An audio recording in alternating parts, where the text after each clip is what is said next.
소개받은 김양입니다. 만나 뵙게 돼서 반갑습니다.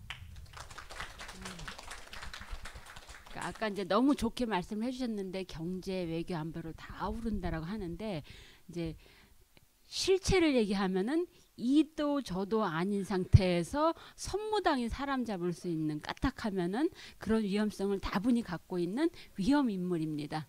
제가 어쩌다가 이 지경이 됐는가는 잠깐 말씀을 드려야 될 것 같아요. 저는 분명히 경제학을 하고 있는데 사실은 이제 저는 집은 서울이고 이제 애들이 아직 어리고 또 맞벌이고 하기 때문에 학교는 대구대로 갔지만 집에서 이제 왔다 갔다 서울에서 왔다 갔다 해야 되는 상황인데 양재동에 있는 국립외교원에서 전화가 왔습니다.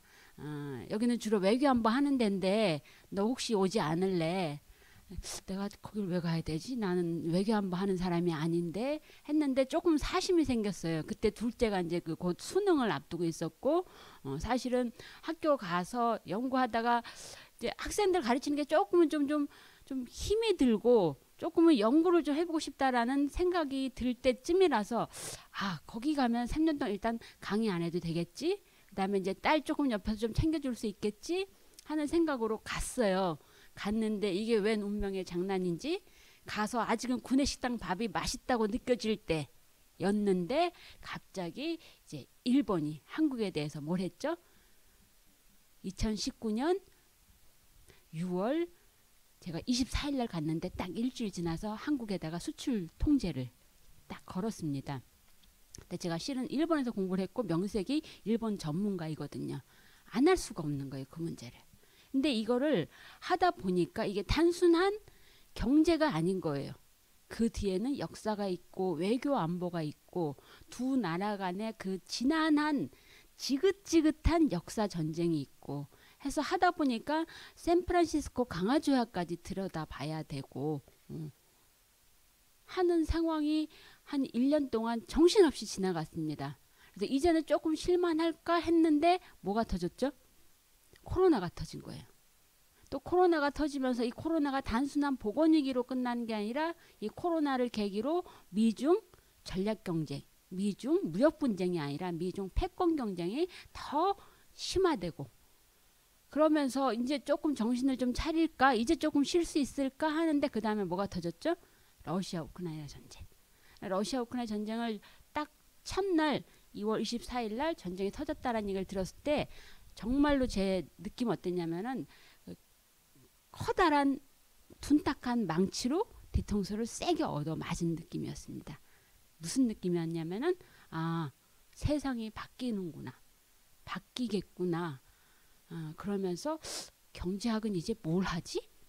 더 이상 경제학으로 세계를 설명하는 게 너무너무 한계에 와 있구나라는 걸 뼈저리게 느끼게 되는 중요한 계기가 됐습니다. 그렇게 하다 보니까 본의 아니게 제 의지와 무관하게 정신 차려 보니까 경제도 하면서 뭐 외교안보도 하고 있고 뭐 기술 패권도 하고 있고 공급망도 하고 있고 이 지경이 되어 버린 겁니다. 그래서 제가 어디 갈 때 이렇게 강연에 갔을 때 제일 먼저 미리 도망갈 구멍을 만들어 놓습니다. 뭐라고 하냐면 저 전문가 아니에요. 근데 왜 네가 전문가 연하냐? 저 전문가라고 한 번도 얘기한 적 없어요. 다만 하는 사람이 없다 보니까. 그리고 저는 제가 연구를 하면서 항상 갖고 있는 제 기본적인 뭐 자세랄까 태도는 안 한 사람 있으면은 해야 된다. 누군가는 해야 될 거라면은 나라도 겁없이 하자. 그래서 늘 제가 갖고 있는 두려움은 뭐냐면은 나도 아직 잘 모른다. 이거 아닐까라고 생각을 하지만 저도 잘 모른다라는 겁니다. 제 나름대로 그 정의하는 전문가라고 하는 것은 모든 것을 다 아는 사람이 전문가가 아니라 내 전공 분야, 연구 분야에 일종의 어떤 지식 맵이 있어서 거기에서 내가 뭘 모르는지를 아는 사람이 전문가라고 저는 정의를 하거든요. 그래서 제가 그동안 해왔던 어떤 일본 경제라든가 하는 데는 나 요거 조금 더 공부해야 돼. 요거를 몰라 하는 거를 어느 정도는 안다라고 생각을 하거든요. 근데 이 분야로 들어오면 들어올수록 내가 뭘 모르는지 모르겠는 거예요.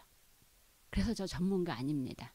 그럼에도 불구하고 이렇게 세상이 격변하고 있는데 제가 그래도 선무당 사람 잡는 식으로 조금만 알아본 거, 공부해 본 거 제가 나름 가설적으로 생각하는 이런 것들이 이런 겁니다. 그런데 앞에 앉아 계신 분들은 어떻게 생각하시는지, 다른 분들은 어떻게 생각하는지 한번 좀 같이 고민을 공유해보자라는 차원입니다. 그래서 절대 전문가 비전문가 이런 차이 아니니까 편하게 맘 놓고 질문해 주십시오. 무식한 소리 하지도 마라는 얘기를 하셔도 저 할 말 없습니다. 미리 이렇게 깔고 들어갑니다. 아, 이걸 안 갖고 왔네요. 세상이 참 좁은 게, 제가 여기 와서 아는 사람을 만날 줄 몰랐는데 저 잘 아는 반가운 얼굴도 보이고, 어쨌든 세상이 참 좁다라는 생각을 합니다. 제가 오늘 말씀드리고자 하는 내용은 예. 조금 내용이 조금 좀 어려워 보일 것 같은데 쉽게 얘기하면 이런 겁니다. 세계 경제 질서가 대전환, 우리는 늘 격동기다라는 말을 입에 달고 살았지만 실제 지금은 그렇다라는 생각이 들어요. 세상이 많이 변하고 있다.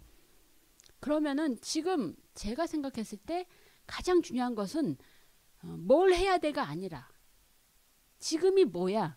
지금 이 시대를 어떻게 읽어야 되지? 우리가 병원에 가면은 의사가 뭐를 하죠? 약 바로 놔주지 않잖아요. 그죠? 처방전 바로 쓰지 않잖아요. 이래저래 물어보고 진단을 하잖아요. 이렇게 우리가 전혀 파악하기 힘든 격동기에 새로운 시대가 오는 것 같다라고 했을 때는 일단 그 시대를 어떻게 읽어야 되지라고 하는 그 시대 진단, 그것이 너무너무 중요하다라고 저는 생각을 해요. 근데 제가 봤을 때 자꾸 주위에서 특히 외교 안보 하시는 분들은 신냉전 얘기하는데 오케이, 그렇게 볼 수도 있어. 그러나 적어도 경제학을 하는 제 입장에서는 그 신냉전이라고 하는 말을 경제 질서에까지 그대로 가져와서 대입시키는 거는 그건 아닌 것 같아 라는 생각을 하는 거거든요. 그래서 저는 오케이, 신냉전, 외교안보, 국제관계 하는 분들은 쓰라고 해. 그러나 적어도 경제학 그 분야에서는 이거는 아니야. 저는 그게 세계 경제 질서의 대변환을 어떻게 읽느냐, 그거는 보호주의가 진영화되는 정도다. 신냉전 아니다. 그리고 그 보호주의가 진영화되는 걸 주도하고 있는 나라 어디일까요? 미국, 그리고 중국. 특히 미국이 주도하고 있는데, 미국이 이렇게 보호주의 진영화 전략을 끌고 나가면서 그것을 지금의 어떤 미국이 다시 주도하는 글로벌 공급망 재편에서 미국이 원하는 바는 뭐야? 저는 그것을 미국은 소위 신뢰 가치 사슬이라고 하는 것을 만들려고 하는구나 라고 제 나름대로 지금 정의하고 있는 겁니다. 감사하게도 국내에서는 보호주의 진영화라든가 신뢰 가치 사슬 저작권 저한테 있습니다. 제가 처음 만든 말이라서 많이 써주셔요. 많이 써주는 건 좋은데 누가 만들었는지 좀 얘기해주면 좋겠는데 그냥 마구 갖다 쓰는데 쓰라고 해. 뭐 나쁘면 안 쓰겠죠. 나름 제가 만든 개념이 다른 분들도 공감해 주시는구나. 다른 분들이 봤을 때도 지금 이 시대 경제 질서를 읽는데 그렇게 볼 수도 있겠구나라고 생각해 주시는 거다라고 생각하고 감사하게 생각을 합니다. 그래서 이렇게 저는 읽고 있다라는 말씀을 드리고, 그래서 신냉전 그거 아니야. 적어도 경제 질서의 변화는, 세계 경제 질서의 변화는 보호주의 진영화야.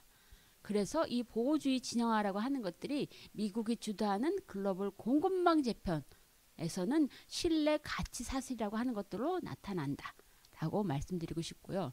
또 하나 제가 요 최근에 강조를 하고 있고 이제 곧 날짜를 잡으려고 하고 있는데, 이제 일본 쪽에서 좀 한번 좀 와서 좀 같이 좀 중회의를 하자 해서 하면서 하려고 하는 것들이, 일본에서도 아직까지 그런 얘기는 안 나오고 있어 라는 말을 하길래 제가 조금 우쭐해지기는 했는데, 신뢰 가치 사슬 얘기를 하면서 사람들이 의외로 많이 감각했는 게 그 안에서도 같지 않다라는 거예요.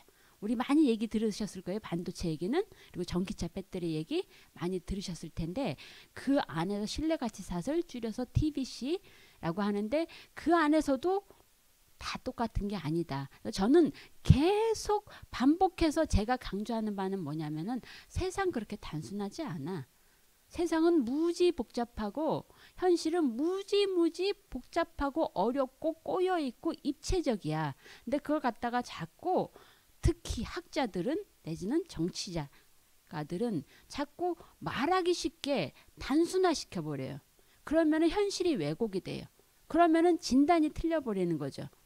지금 암에 걸려 있는데 열이 난다고 해열제만 주면은 큰일 나버리는 거거든요. 그래서 저는 현실은 너무너무 복잡하고 입체적이고 한데 그걸 갖다 그렇게 자꾸 단순화시키려고 하지 마라는 게 줄곧 제가 강조하는 바입니다. 그런 맥락에서 TBC조차도 많이 다르다. 그 다음에 제가 아까 말씀드렸죠. 러우전 터지고 나서 정말로 둔탁한 둔기로 한 대 얻어맞은 느낌이었다. 그 러우전이라고 하는 게 제가 강조하는 보호주의 진영화라든가 신뢰가치사슬 구축과는 어떠한 연관성이 있는가, 무지무지 중요한 연관성이 있다라고 저는 이 연사 외칩니다. 그런데 경제학자들은 들여다보지를 않아요. 왜일까요? 이미 이거는 경제학이 아닌 거예요. 저는 조금 이상해가지고 뭘 하는지 저도 잘 모르겠어요. 요즘에 제가 뭘 하는 건지. 근데 어쨌든 저는 현실이 어떻게 변하고 있는지 궁금할 뿐이에요. 근데 이제 경제학 안에서도 러우전 안에서 지금 어떤 일이 벌어지겠는지 별로 안 들여다봐요. 안 들여다봐요. 그러다 보니까 지난주에 경제학회에서 발표를 했는데 다른 교수님이 교수님 오늘 발표하신 내용은 일반인만이 아니라 학자들도 모르는 얘기예요. 좀 많이 좀 어디 가서 얘기 좀 해주세요라고 하더니 어제 찾아보니까 뉴스에 기사를 냈더라고요. 제가 발표했던 내용. 러우전이라는 게 어떻게 글로벌 공급망에 파문을 던지고 있는지, 그리고 결국은 그걸 보더라도 제가 말씀드리는 보호주의 진영화이고 신뢰가치 TBC 구축일 뿐이지 신냉전 아니야라는 것을 저는 거듭 확인했다라는 말씀을 드리고자 합니다. 오늘 드리고자 하는 얘기는 이게 답니다. 이게 답니다. 조금 어려울 수 있는데 최대한 제가 쉽게 말씀을 드려보겠습니다. 세상이 어떻게 변하고 있느냐, 세상이 어떻게 변하고 있느냐, 저는 세 가지 키워드를 가지고 얘기를 합니다. 경제 영역에서의 변화, 기술 영역에서의 변화, 외교안보 측면에서의 변화. 경제 면에서의 변화는 뭐냐 보면은 시각적으로 잘 눈에 들어올 것 같아요. 이런 겁니다. 우리가 지금까지 경제학에서 오로지 이윤, 오로지 효율만을 추구하면서 어떻게 했을까요? 우리보다 더 싸게 만드는 나라가 있다면, 나보다 잘 만드는 나라가 있다면 어떻게 하죠? 굳이 국내에서 안 만들고 외국으로 보내는 거예요. 그러다 보니까 이 지경까지 이른 겁니다. 이 보시면은 유명한 델 컴퓨터 만드는 회사입니다. 레노버도 컴퓨터 같은 거 전자제품 만드는 회사예요. 이 그림이 뭘 얘기하냐면은 단지 1차, 2차 벤더라고 얘기합니다. 들어보신 적 있나요? 부품, 소재 같은 거 제공하는 업체들. 예전엔 하청업체라는 말을 많이 썼는데 요즘은 그 좀 안 좋은 말이다 해가지고 이제 협력업체, 협력업체라고 쓰죠. 이거는 단지 1차, 2차까지만 놓고 봤을 때 이들이 얼마나 복잡하게 얽혀 있는지를 얘기를 하는 겁니다. 예컨대. 그런데 단순히 1차, 2차가 맞네 해서 끝나지 않는다라는 거예요. 현실은 뭐냐? 델이 거래하는 기업, 델하고만 거래하는 기업이 약 4,800개 조금 안 되게 있습니다. 레노버랑 거래하는 기업이 약 4,000개 있어요. 근데 이거는 뭐에 기준한다 그랬죠? 오로지 효율의 기준에서 하다 보니까 기왕이면은 잘 만드는 소위 잘하는 선수한테 가게 돼 있죠. 그래야지 효율이 올라가니까, 그래야지 돈이 되니까. 그러면은 정말 잘하는 선수들은 어떻게 할까요? 델하고도 거래하고 레노버하고도 거래를 해요. 그러면은 1, 2차 중에서 공통으로 양쪽이랑 다 거래를 하고 있는 업체는 이 정도 돼요. 그런데 우리 잘 봤잖아요. 코로나 터지면서 지진 나고 홍수 났을 때 어느 한 기업체가 문제가 발생해요. 그 업체가 여기에만 있는 업체라면은 레노버 혼자 고생하고 끝나죠. 근데 그게 아니라 요 업체에서 문제가 발생한다라면은 둘 다 연쇄적으로 문제를 일으키는 거죠. 근데 이런 업체가 이제 2차, 3차, 4차 같이 갔을 때 저기 어디에 끝에 누가 있는지 몰라요. 근데 만약에 그 기업이 세상에서 그 기업 하나만 그 물건을 만들어내고 있다라고 하면 어떻게 될까요? 그 기업이 문을 닫으면은 모든 기업이 다 못 만들어내는 거예요. 거짓말 같죠? 실제 이런 일이 일어났던 게 르네사스라고 하는 일본의 회사입니다. 자동차 반도체 만드는 회사가 일본에서 지진이 나서 문을 닫자 전 세계 자동차 회사가 문을 닫았습니다. 그때 사람들은 깨달은 거죠. 아, 효율만이 다가 아니구나. 효율만 생각하면 안 되겠구나. 이걸 깨달았다는 겁니다. 근데 사실은 우리가 글로벌하고 얘기를 하지만 그것은 들어가 버리면은 글로벌하라고 얘기하죠. 모든 기업들과 다 거래를 한 게 아닙니다.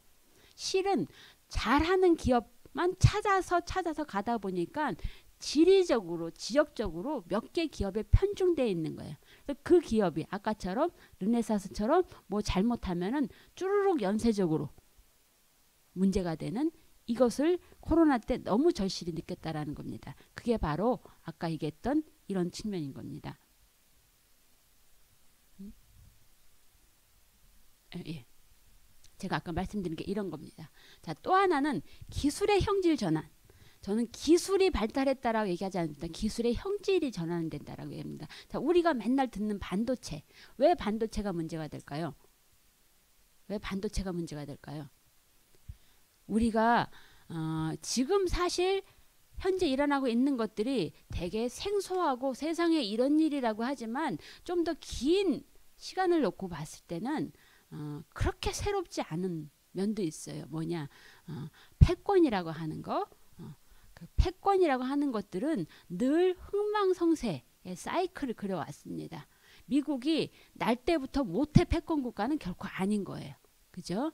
그 이전에도 많은 나라들이 흥했다가 망했다가 이렇게 해왔는데 그 오랜 역사를 많은 학자들이 쭉 관찰을 해보니까 뭐를 발견했느냐. 아하, 기술이 새로운 신기술이 나타날 때 그 기술을 쥐는 자가 새로운 패권 국가가 되더라 라는 겁니다. 그래서 기술이 중요해요. 그런데 지금 오늘날에 미국과 중국이 목숨 걸고 그 반도체에서 막 혈투를 벌이고 있잖아요. 왜 그럴까? 왜 그게 반도체일까? 반도체가 갖고 있는 중요한 기술 특성이 있습니다. 어떤 거냐? 반도체는 이중용도이자 횡단 기술이에요. 위중용도는 뭘까? 옛날에는 반도체가 아닌 다른 것들이 예컨대 이거는 어디까지나 민간이 쓰는 거, 요거는 군용이 쓰는 거 구분이 됐어요. 근데 점점 그 구분이 없어집니다. 그러다 보니까 어떤 일이 생겼냐면은 예컨대 러시아 우크라이나 전쟁이 터졌죠. 러시아가 지금 반도체가 많이 모자른 거예요. 반도체가 없어서 탱크가 못 골라가고 있는 거예요. 근데 옆에서 가만 보니까 어떤 일이 벌어지겠느냐? 러시아 옆에 있는 중앙아시아에서 갑자기 EU에서 세탁기 막 사가, 냉장고 사가, 막 난리가 난 거예요. 평소의 수요에 비해서 너무 이상하게 급증한 거예요. 이게 어디다 쓰는 거였을까? 가만 보니까 그 나라에서 쓴 게 아니라 그게 이 나라들을 우회해서 러시아로 간 거예요. 러시아에서 반도체가 귀하니까 세탁기 사다가 냉장고 사다가 거기서 반도체 빼서 탱크에다 갖다 넣는 거예요. 이게 반도체의 특성입니다. 이게 반도체의 특성. 군용 따로 민용 따로가 아니에요. 물론 사실은 민용이 아니라 군용으로 따로 만드는 반도체가 있긴 해요. 근데 여차하면 쓸 수 있는 거예요. 그래서 반도체는 너무너무 중요한 거예요. 또 하나 반도체가 중요한 이유는 이런 이중용도, 민용, 군용 다 쓰는 이중용도만이 아니라 조선에 쓰는 기술, 조선산업, 자동차에 쓰는 기술, 화학에 쓰는 기술은 그 산업에서만 쓸 수 있어요. 그런데 횡단 기술은 쉽게 말하면 범용 기술이에요. 어디서든지 다 쓸 수 있는 거예요. 그게 바로 AI라든가 양자라든가 바이오 같은 거거든요. 그런데 이 모든 것들 반도체 없으면 안 돌아가요. 그러면은 반도체는 뭐다? 횡단 기술의 횡단 기술이라고 저는 표현을 해요. 그래서 반도체를 둘러싸고 사투를 벌이는 겁니다. 왜? 반도체가 너무너무 중요해서 반도체를 지는 자가 경제력만이 아니라 군사력도 쥐게 되고, 그리고 이 반도체를 지는 자가 미래 기술 패권을 쥐게 된다 하면 특히 누가 더 목숨 걸고 반도체를 키우려고 할까요? 중국이. 이렇게 기술이 발달한다 아니라 기술의 특성이, 형질이 변화하고 있다라는 그 하나 또 말씀드려 봅니다. 그런데 오케이, 이런 정도만으로 끝나는 거다라고 한다면은 별 문제될 거 없어요. 기술이 이렇게 변하고 있어, 경제에서 이렇게 효율 만능은 아니라는 것을 깨달았다라는 것으로 끝나지 않는다라는 거예요. 뭐가 있느냐? 조금 어렵게 얘기하면 지정학의 귀한, 앞에서 많은 분들이 얘기를 좀 하셨을 것 같긴 한데 뭐죠? 군사 안보적 갈등, 대립이라고 하는 게 점점 심해지는 겁니다. 중국하고 미국 간에 그리고 러시아 간에. 그러면 어떤 일이 생겨날까? 볼까요? 제가 경제학을 하는 사람이지만 왜 러시아 전쟁 터졌을 때 뒤통수를 세게 맞은 것 같다? 아, 이제 경제학 뭐 하지? 라는 생각을 왜 했을까? 딱 그때 직감적으로 들었던 생각은 뭐냐면은, 아, 경제 이제 필요 없구나. 안보 논리가 훨씬 더 중요해졌구나. 세상이 혼돈 그 자체로 가겠구나. 안보 위기가 그냥 상시화 되겠구나. 즉 지금 시대는 다른 것들은 서로 뭐 신냉전이냐 아니냐 서로 이견이 있을 수 있지만 지금 안보 불안이 그냥 상시화됐다라는 그것에 대해서 이견을 달 사람은 더 이상 없습니다. 이렇게 비평화의 시대가 왔습니다. 지금은 이렇게 안보 위기가 늘 상시화돼 있고 사실은 지금 오전에 내내 정신없이 회의하고 온 게 말씀드리긴 좀 뭐하지만 외교안보 관련된 민감한 사안에 대해서 내내 3시간 동안 회의를 하다 왔거든요. 이제 그 누구도 우리는 안전해라고 말하기 힘든 그런 시대에 우리는 살고 있거든요. 그런 와중에 미국이라고 하는 나라는 지금까지 트럼프는 어떤 사람이었죠? 아메리카 퍼스트, 미국 우선주의. 우리가 최고야. 이 트럼프라는 사람은 우방 동맹에 대한 개념이 없어요. 그냥 말도 안 되게 무슨 얘기를 하냐면 단적으로 이런 겁니다.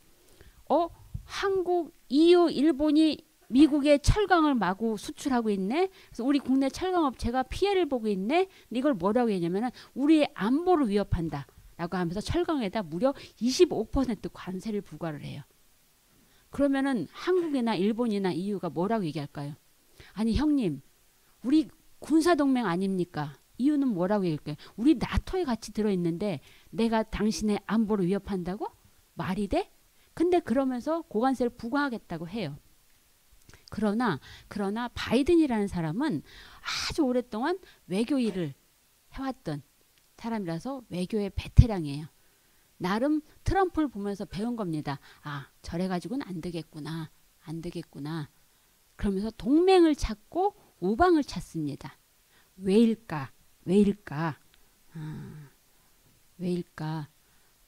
아까 맨 처음에 얘기로 조금 다시 돌아가겠습니다. 사실 이 뒤에 얘기들이 많긴 한데 이 부분을 정확하게 좀 인식을 하지 않으면 뒤에 얘기가 계속 막히기 때문에 지정학의 기한이라고 하는 것들이 이제는 미국하고 중국하고 늘 싸우고 러우전 터지면서 온갖 군데서 지금 군비 지출 막 늘리고 있고 이런 상황이잖아요.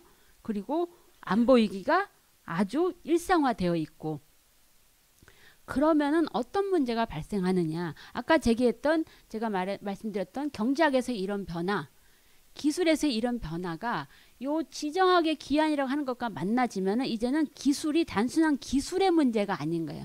시장에 맡겨두면 되는 문제가 아니에요. 기술의 안보화라고 얘기를 하는데 예컨대 이런 겁니다. 지금까지는 시장에서 기업들이 중국과 같이 연구개발을 해요. 그러면 그거는 뭐 기업이 알아서 하는 일이니까 놔뒀거든요. 근데 지금은 더 이상 미국이 그렇게 할 수가 없어요. 야, 일로 갖고 와봐. 뭐 하고 있니? 아, 우리 기술 개발해요. 뭔데? 반도체요. 누구랑? 중국이랑 하는 순간 하지 마. 이렇게 되는 거예요. 이게 바로 기술의 안보화라는 측면입니다. 또 하나는 경제 부분의 문제가 단순히 경제만의 문제로 끝나지 않고 이게 지정학의 기한이라는 문제와 같이 맞닥뜨려 만났을 때는 이제는 서로 상호 의존성을 무기화한다라고 얘기합니다. 이게 뭐냐면은 예컨대 미국이 반도체는 킹왕짱입니다. 그러면은 미국은 그걸 갖고 중국에 대해서 무기로 휘두를 수 있다라는 겁니다. 반대로 중국은 우리에 대해서도 그랬지만 중국 워낙 기본적으로 시장을 많이 갖고 있는 나라이기 때문에 예컨대 호주가 중국에 대해서 너 우한에서 코로나가 발생한 것 같은데 그 기원을 따져보자 했더니만 자식 까불고 있어 하면서 철강 수입하던 거 다 끊어버리고 와인 수입 다 끊어버리고 리투아니아에서 대만이랑 수교 맺는다라고 하니까 한 대 때리고 한국에 사드 배치했다 세게 때리고 히토류 갖고 일본에 때리고 이게 다르다라는 겁니다. 과거 미일 반도체 분쟁이나 자동차 분쟁은 그냥 둘이 싸운 거예요. 경제적으로. 그러나 지금의 미중 관계에서는 이것을 실제 무기화하는 것에 대해서 서로 공포감을 느끼고 있다라는 거예요. 며칠 전에 중국도 이제 또 흑연을 수출 통제하겠다라고 얘기를 했습니다. 계속 이렇게 에스컬레이트 되어 가거든요. 왜? 상대를 죽여야 돼. 특히 상대가 나를 군사적으로 안보적으로 위협할 수 있는 여지가 있다면 무조건 눌러야 되는 겁니다. 어떻게? 내가 갖고 있는 경제적인 우위를 무기화하는 겁니다. 그래서 세상이 이제는 더 이상 경제 따로 안보 따로 얘기하기가 힘든 시대가 왔다라고 저는 보고 있습니다. 그런데 그게 왜 보호주의랑 연결이 돼? 이런 겁니다. 미국이 아무리 중국을 혼자 단독으로 막으려고 해봤자 안 돼요. 왜 안 될까요? 워낙 상호 의존성이 고도화되어 있어요. 실은 지금 전 세계적으로 미국과 거래하는 나라보다는 중국과 거래하는 나라가 훨씬 많아요. 그런데 이거는 예컨대 이런 겁니다. 이렇게 널따란 길에 미국이 혼자 서서 막 막아요. 중국 못 오게. 중국이 탁 치면서 까불고 있네. 이쪽으로 가면 되는 거예요. 여기 막 마구 뚫려 있는 거예요. 그래서 미국의 입장에서는 상호 의존성이 워낙 고도화되어 있기 때문에 혼자만 막을 수 없으니까 그걸 이제 깨닫고서는 동맹한테 야 같이 하자. 같이 막자. 예컨대 미국이 잘하는 반도체 장비를 중국에 혼자 비싼 거 못 가게 최첨단 반도체 장비는 미국에 못 가게 막았어요. 근데 사실은 중국은 미국만 거래하는 게 아니거든요. 일본도 있고 네덜란드도 있거든요. 그러면은 가서 야 나만 하면 안 되니까 너도 수출하지 마. 실제 이렇게 해가지고 일본 네덜란드도 중국의 반도체 장비 수출을 끊습니다. 첨단은 이런 식으로 아까 말씀드린 것처럼 미국의 입장에서는 나 혼자 감당하기에는 상호전성이 고도화되어 있기 때문에 그리고 또 하나는 나 혼자 감당하려니까 비용이 너무 들기 때문에 또 하나는 나 혼자 감당하다가 자칫 우방이 동맹이 내 뒤통수를 치면서 반사이익을 얻는 것을 봐주지 못하겠다. 이겁니다. 그러니까 같이 가자. 같이 막자. 쉽지 않나요? 이게 보호주의 진영화입니다. 그래서 지금은 전통적으로 보호주의를 우리가 생각하면 이제 딱 이론적으로는 리스트라고 하는 독일의 학자가 19세기에 만들어 놓은 이론인데 지금까지 우리는 보호주의를 생각하면 미국 대 중국, 미국 대 한국, 일본 대 한국 1대1 국가 대 국가였거든요. 근데 이거 갖고는 한계를 느끼니까 이제는 어떻게 한다? 이것도 하지만 플러스 더해서 뭐도 한다? 그룹핑을 만든다. 진영화한다. 라고 저는 보고 있습니다. 실제 미국이 하고 있는 걸 보면은 그림으로 제가 한번 그려볼까요? 미국이 2중 3중으로 막 복잡하게 막 자기 편을 막 끌어들여요. 이걸 저는 이제 진영화한다라고 얘기를 하고 있는 거거든요. 미국이 지금 한복판에 떡 있죠. 호주, 영국이랑 같이 오커스하고 인도, 일본, 호주 같이 쿼드하고 이런 나라들하고 IPEF라는 거 하고 EU하고 DTC하고 뭐 이거 하고 막 2중 3중으로 정신없이 하고 있어요. 실은 미국이 원하는 것은 이거 하나하나 해서 확실하게 효과를 얻는다라는 부분보다는 그것도 있겠지만 일단 중국 쪽이 가지 못하게 묶어둔다라는 너 내 편이다 가지마 묶어두는 그런 의미가 더 크다라고 볼 수 있겠고 이에 중국도 질세라 그래 그럼 나도 1대1로 할래 뭐 상하이 협력기구는 원래 있었지만 최근에 저 브릭스라고 아시죠? 브릭스 브라질, 러시아, 인도, 차이나, 사우스 아프리카 남아공인데 8월에 여기다가 또 5개 나라를 또 추가를 한다라고 합니다. 그런데 저는 왜 이걸 신냉전이라고 얘기하기를 강하게 거부하느냐. 지금의 그런 어떤 진영 간의 전선이라고 하는 것처럼 예전에 과거 구시대처럼 절대 교류도 없는 게 아니에요. 여전히 미중 간에도 계속 경제 교류는 하고 있어요. 그리고 사안에 따라 달라요. 예컨대 인도라는 나라는 아주 재밌습니다. 인도라는 나라는 다음에 오신다 그랬죠? 강성윤 교수님이 뭐 저보다 더 전문가 말씀해 주시겠지만 인도란 나라는 미국하고도 친해. 그러나 중국하고는 친하지 않지만 러시아하고는 친해요. 왜 러시아하고 친할까? 천적인 중국을 상대하려면은 러시아를 이용할 수밖에 없어요. 그러니까 인도는 저 쿼드에도 들어가 있으면서 IPEF에도 들어가 있으면서 요거 IPEF 들어가 있으면서 또 브릭스에서도 들어가 있고 쟤 뭐지 싶은 거예요. 근데 인도는 우리는 그렇게 갈 수밖에 없어. 우리는 먹고 살아야 돼. 이념이 아닌 거예요. 인도는. 실리예요. 실리. 실리라고 해서 꼭 경제적인 실리만은 아닙니다. 외교안보적인 실리. 인도란 나라는 분명하게 이유가 있어요. 중국을 상대해야 돼요. 그러려면은 중국을 상대하기 위해서는 러시아가 필요해요. 러시아가 무기 수출하는데 제일 많이 사가는 나라가 인도입니다. 그런데 이걸 갖고 어떻게 신냉전이라고 얘기할 수 있을까요? 과거 신냉전이라면 있을 수 없는 일입니다. 왔다 갔다. 더더군다나 글로벌 사우스라고 하는 얘기가 요즘에 나옵니다. 신흥 강국들 위에 그 브릭스 열랑 겹치긴 하는데 뭐 튀르키예도 있고 이런 나라들은 나는 어느 편도 아니야 라고 얘기를 합니다. 그저 내 힘이 강해지길 바랄 뿐이야.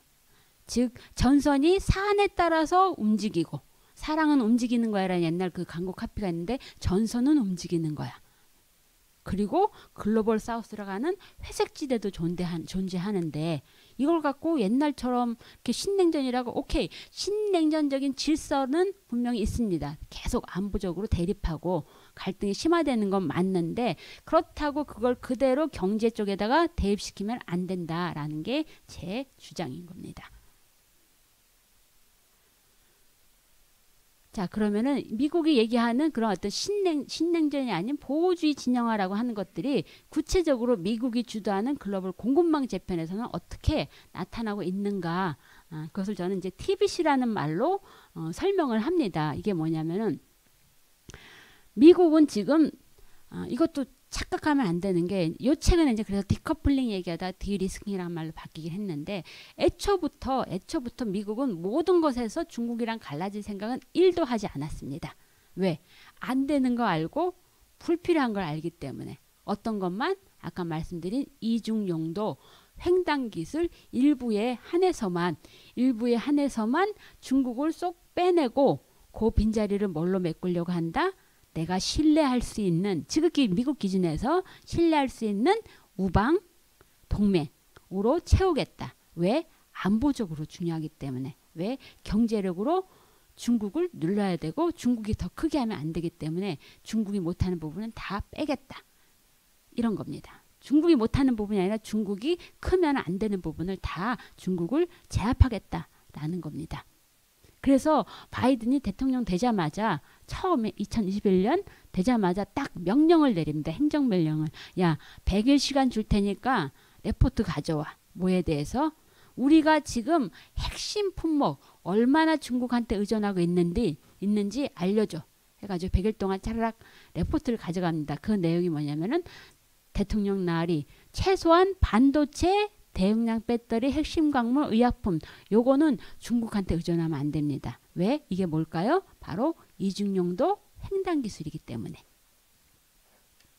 그래서 오케이 자 이거 어떻게 할까 하다가 오케이 그러면 앞으로 국내적으로는 대대적으로 이런 특정 산업을 육성시키자. 그게 바로 산업정책입니다. 그 다음 대외적으로는 어떡하지? 우리가 믿을 수 있는 동맹 있잖아. 우방 있잖아. 그들과 같이 하면 돼.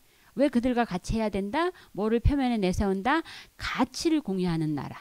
신뢰할 수 있는 나라. 민주주의 인권을 지키는 나라. 이런 나라하고는 우리 같이 가자라고 얘기를 합니다.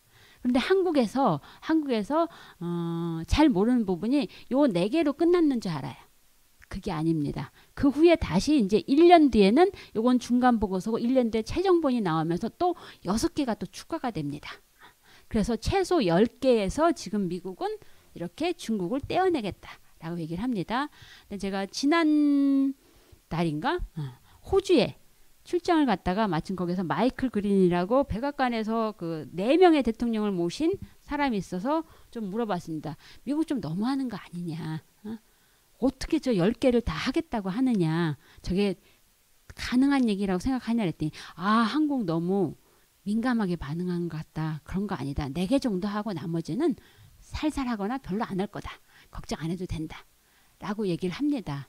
그런데 말입니다. 자, 여기에서 군수, 보건제약, ITC, 에너지, 운송 안 하고 있느냐? 합니다. 결정적으로 저걸 더 하게 만드는 계기가 뭘까요? 바로 러우전입니다.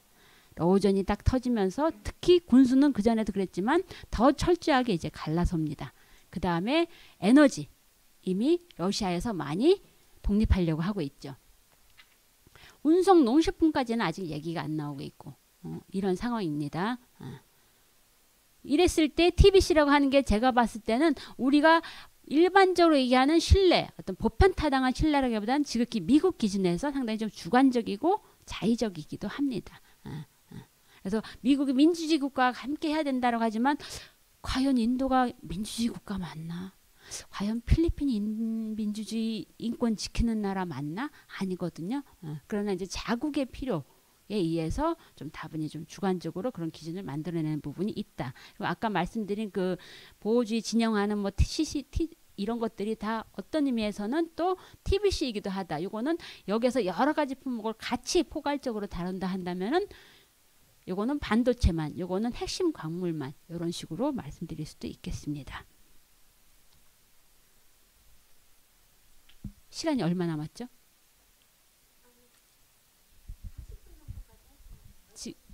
지금 40분인데요. 그렇지. 맞아. 잠깐. 다행이네요.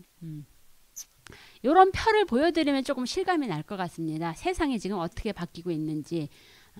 지난 1년 동안 제가 말하는 그 보호주의 진영 내 교역은 증가했습니다. 그리고 진영 간의 교역은 감소했습니다.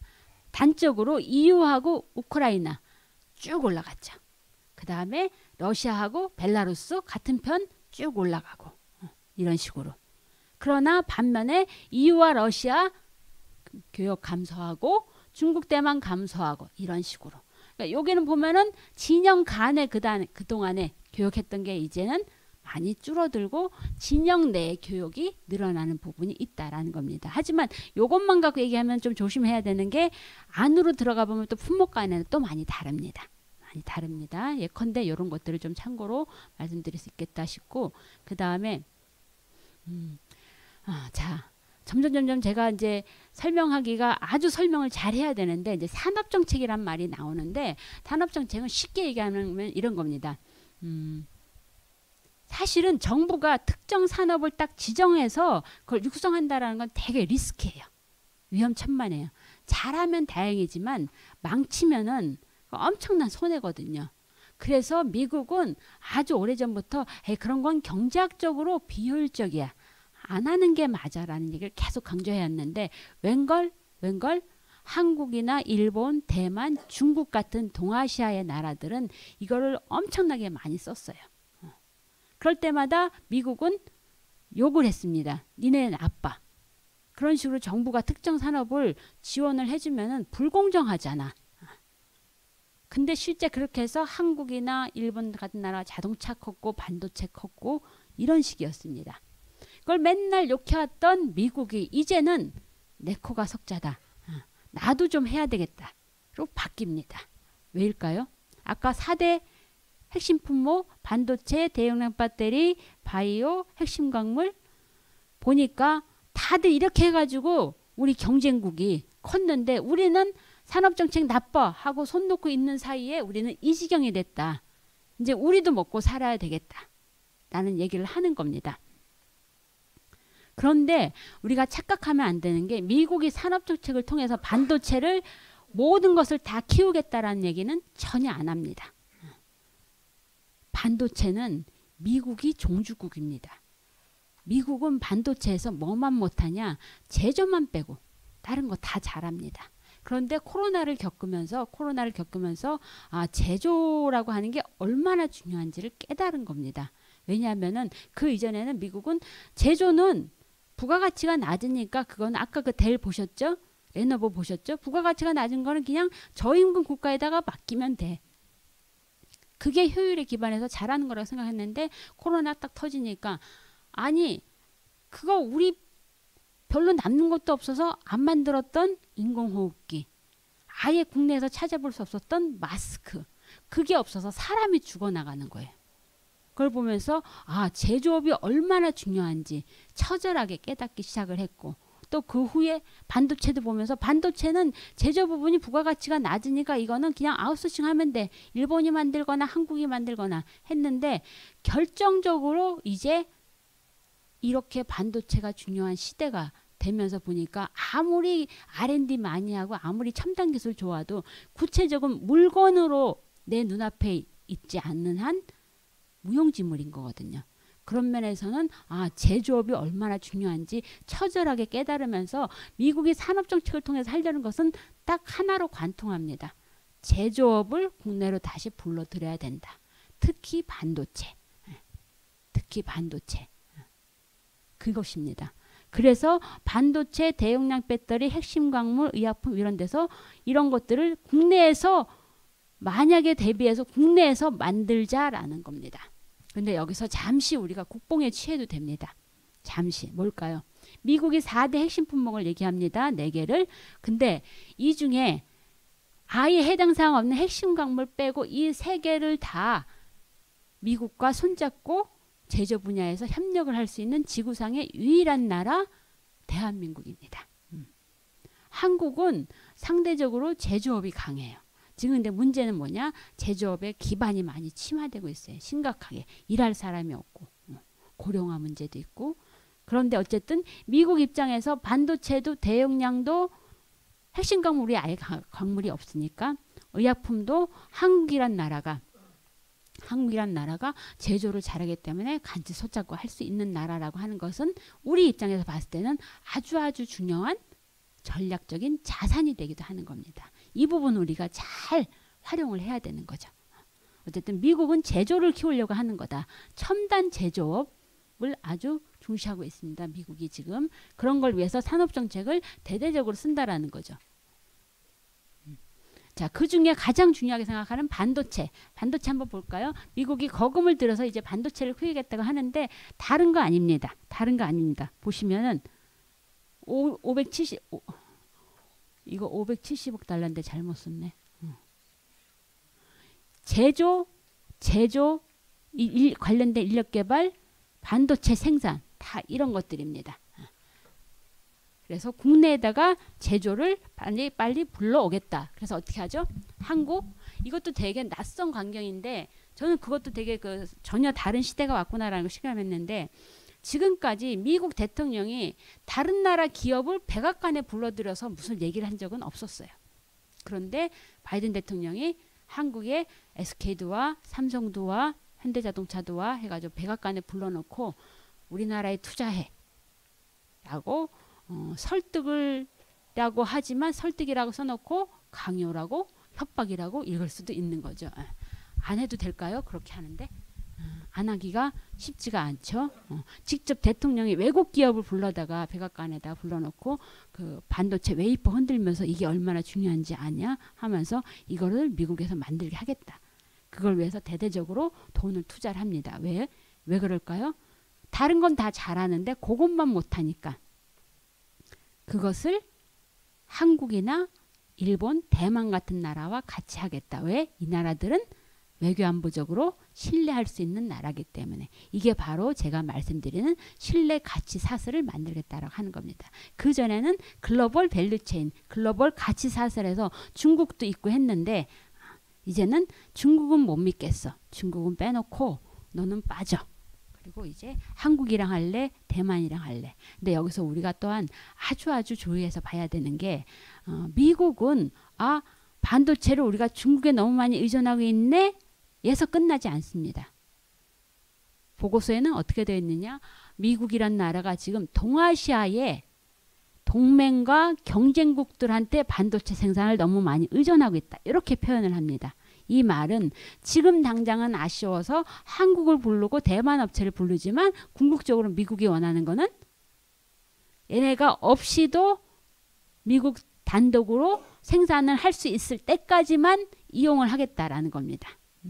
무서운 거죠. 실은 한국의 반도체 산업이 크게 된 중요한 배경 중에 하나가 미국이 80년대에 일본의 반도체가 너무 컸어요. 그래서 일본의 반도체를 아주 철저하게 죽입니다.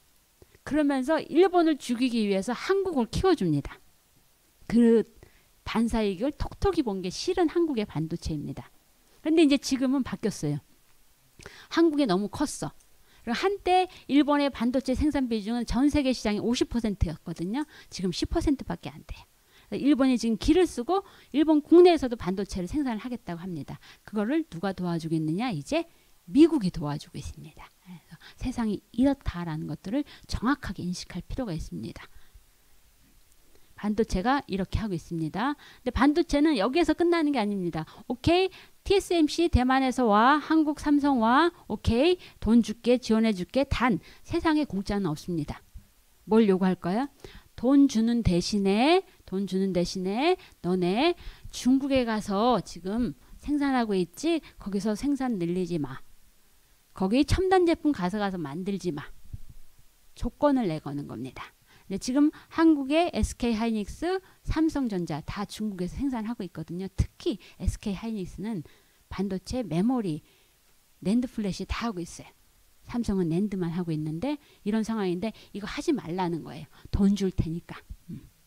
그 다음에 또 플러스, 그래 돈 주는데 우리 공급망 제대로 잘 굴러가는지 확인해야 될 거 아니야? 그러니까 너 이거 예상 현금으로 뭐 대차 대조표 누구랑 거래하는지 가격은 얼마인지 엑셀 파일로 다 갖고 와. 거의 날강도예요, 날강도. 그리고 심지어는 초과이익이 나오면은 정부에 토해내. 그러면은 이거 안 해. 그러면 투자하지 말까요, 미국에? 안 할 수 있을까요? 해야죠. 해야죠. 이거 거의 깡패짓이에요, 깡패짓. 요 최근에 이제 뉴스가 나온 게 미국의 첨단 장비 한국의 삼성이나 SK 하이닉스가 중국에 가지고 가는 거 무제한으로 봐줄게. 엄청난 무슨 시혜를 준 것처럼 얘기를 했고 정부도 되게 대대적으로 홍보를 했습니다. 저는 그걸 보면서 웃었죠. 왜 웃었을까요? 아무 의미 없는데. 실제 여기 있는 반도체 공장이 제대로 돌아가고 업그레이드 되려면 미국 장비가 아니라 네덜란드의 ASML 장비가 들어가야 돼요. 근데 그거는 못 들어가게 막아놨어요. 그리고 미국 장비만 들어가라. 그리고 들어간들 캐파를 5년, 첨단은 5년, 그 다음에 덜 첨단 레거시는 10%까지만 막아놨기 때문에 이제 서서히 고사시키는 거 말고는 쉽지가 않은 상황에서 그 미국 반도체 장비 들어가게 해줬다? 별 의미 없습니다. 반도체는 횡포를 부리고 있어요. 그러나 아까 제가 4개 뭐라 그랬죠? 반도체, 대용량 배터리, 핵심 광물, 바이오, 의약품. 그런데 말입니다. 같은 TBC를 하더라도 4대 핵심 품목 TBC라고 말할 수 있겠죠. 그런데 같은 TBC를 하더라도 조금 달라요. 뭐는? 배터리는 달라요. 전기차 배터리는 달라요. 어떻게 다를까? 한번 볼까요? 인플레이션 감축법이란 것도 같은 달에 만들어냈습니다. 인플레이션 감축법은 대대적인 어떤 그린 전환을 위해서 모든 것 할 수 있는 것을 다 하겠다라는 겁니다. 근데 여기서 저는 이것만 이제 간단하게 보여드리는 게 한국이 가장 관심을 갖고 있는 게 이 분야이기 때문에 이것만 좀 보여드리는 겁니다. 미국에서 전기차 생산을 해서 미국의 전기차 생산 생태계를 육성을 하겠다. 미국에서 전기차 배터리 잘 만들 수 있겠다. 하겠다라는 겁니다. 그래서 2030년까지 미국에서 전기차 생산을 50%까지 확대를 하겠다라는 얘기를 하고 있습니다. 근데 미국이란 나라가 기본적으로는 대단한 나라죠. 제가 한국에서 이걸 갖다가 많은 연구소라든가 연구자들이 많은 이 얘기를 표를 그려서 얘기할 때 저는 그렇게 하면 안 된다라고 얘기를 합니다. 왜냐하면 저는 이 순서를 중요하게 생각을 해요. 실제 법 조항을 보면은 인플레이션 감축법 줄여서 IRA라고 합니다. 어떻게 되냐면 순서가 배터리 핵심 광물, 배터리 부품, 최종 조립 요 순서로 되어 있어요. 그런데 이제 한국에서는 중요한 게 최종 조립 조건이 어떻게 되냐가 한국의 입장에서 제일 중요하다고 생각하니까 이거부터 먼저 딱 설명을 하고 그 다음에 핵심 광물, 부품 이렇게 가버려요. 그러면 미국의 의도가 잘 드러나지지 않아요.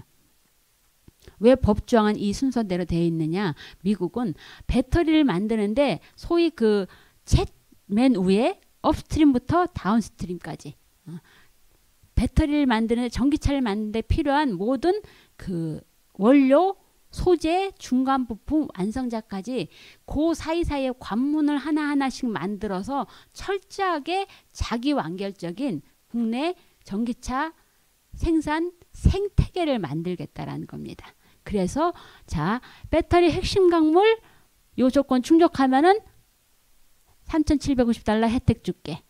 배터리 부품 충족하면은 줄게. 최종 조립 조건하면 줄게 해서 이렇게 업스트림부터 다운스트림까지 철저하게 요 순서를 중시하고 있다라는 겁니다. 이걸 간과하면 안 돼요.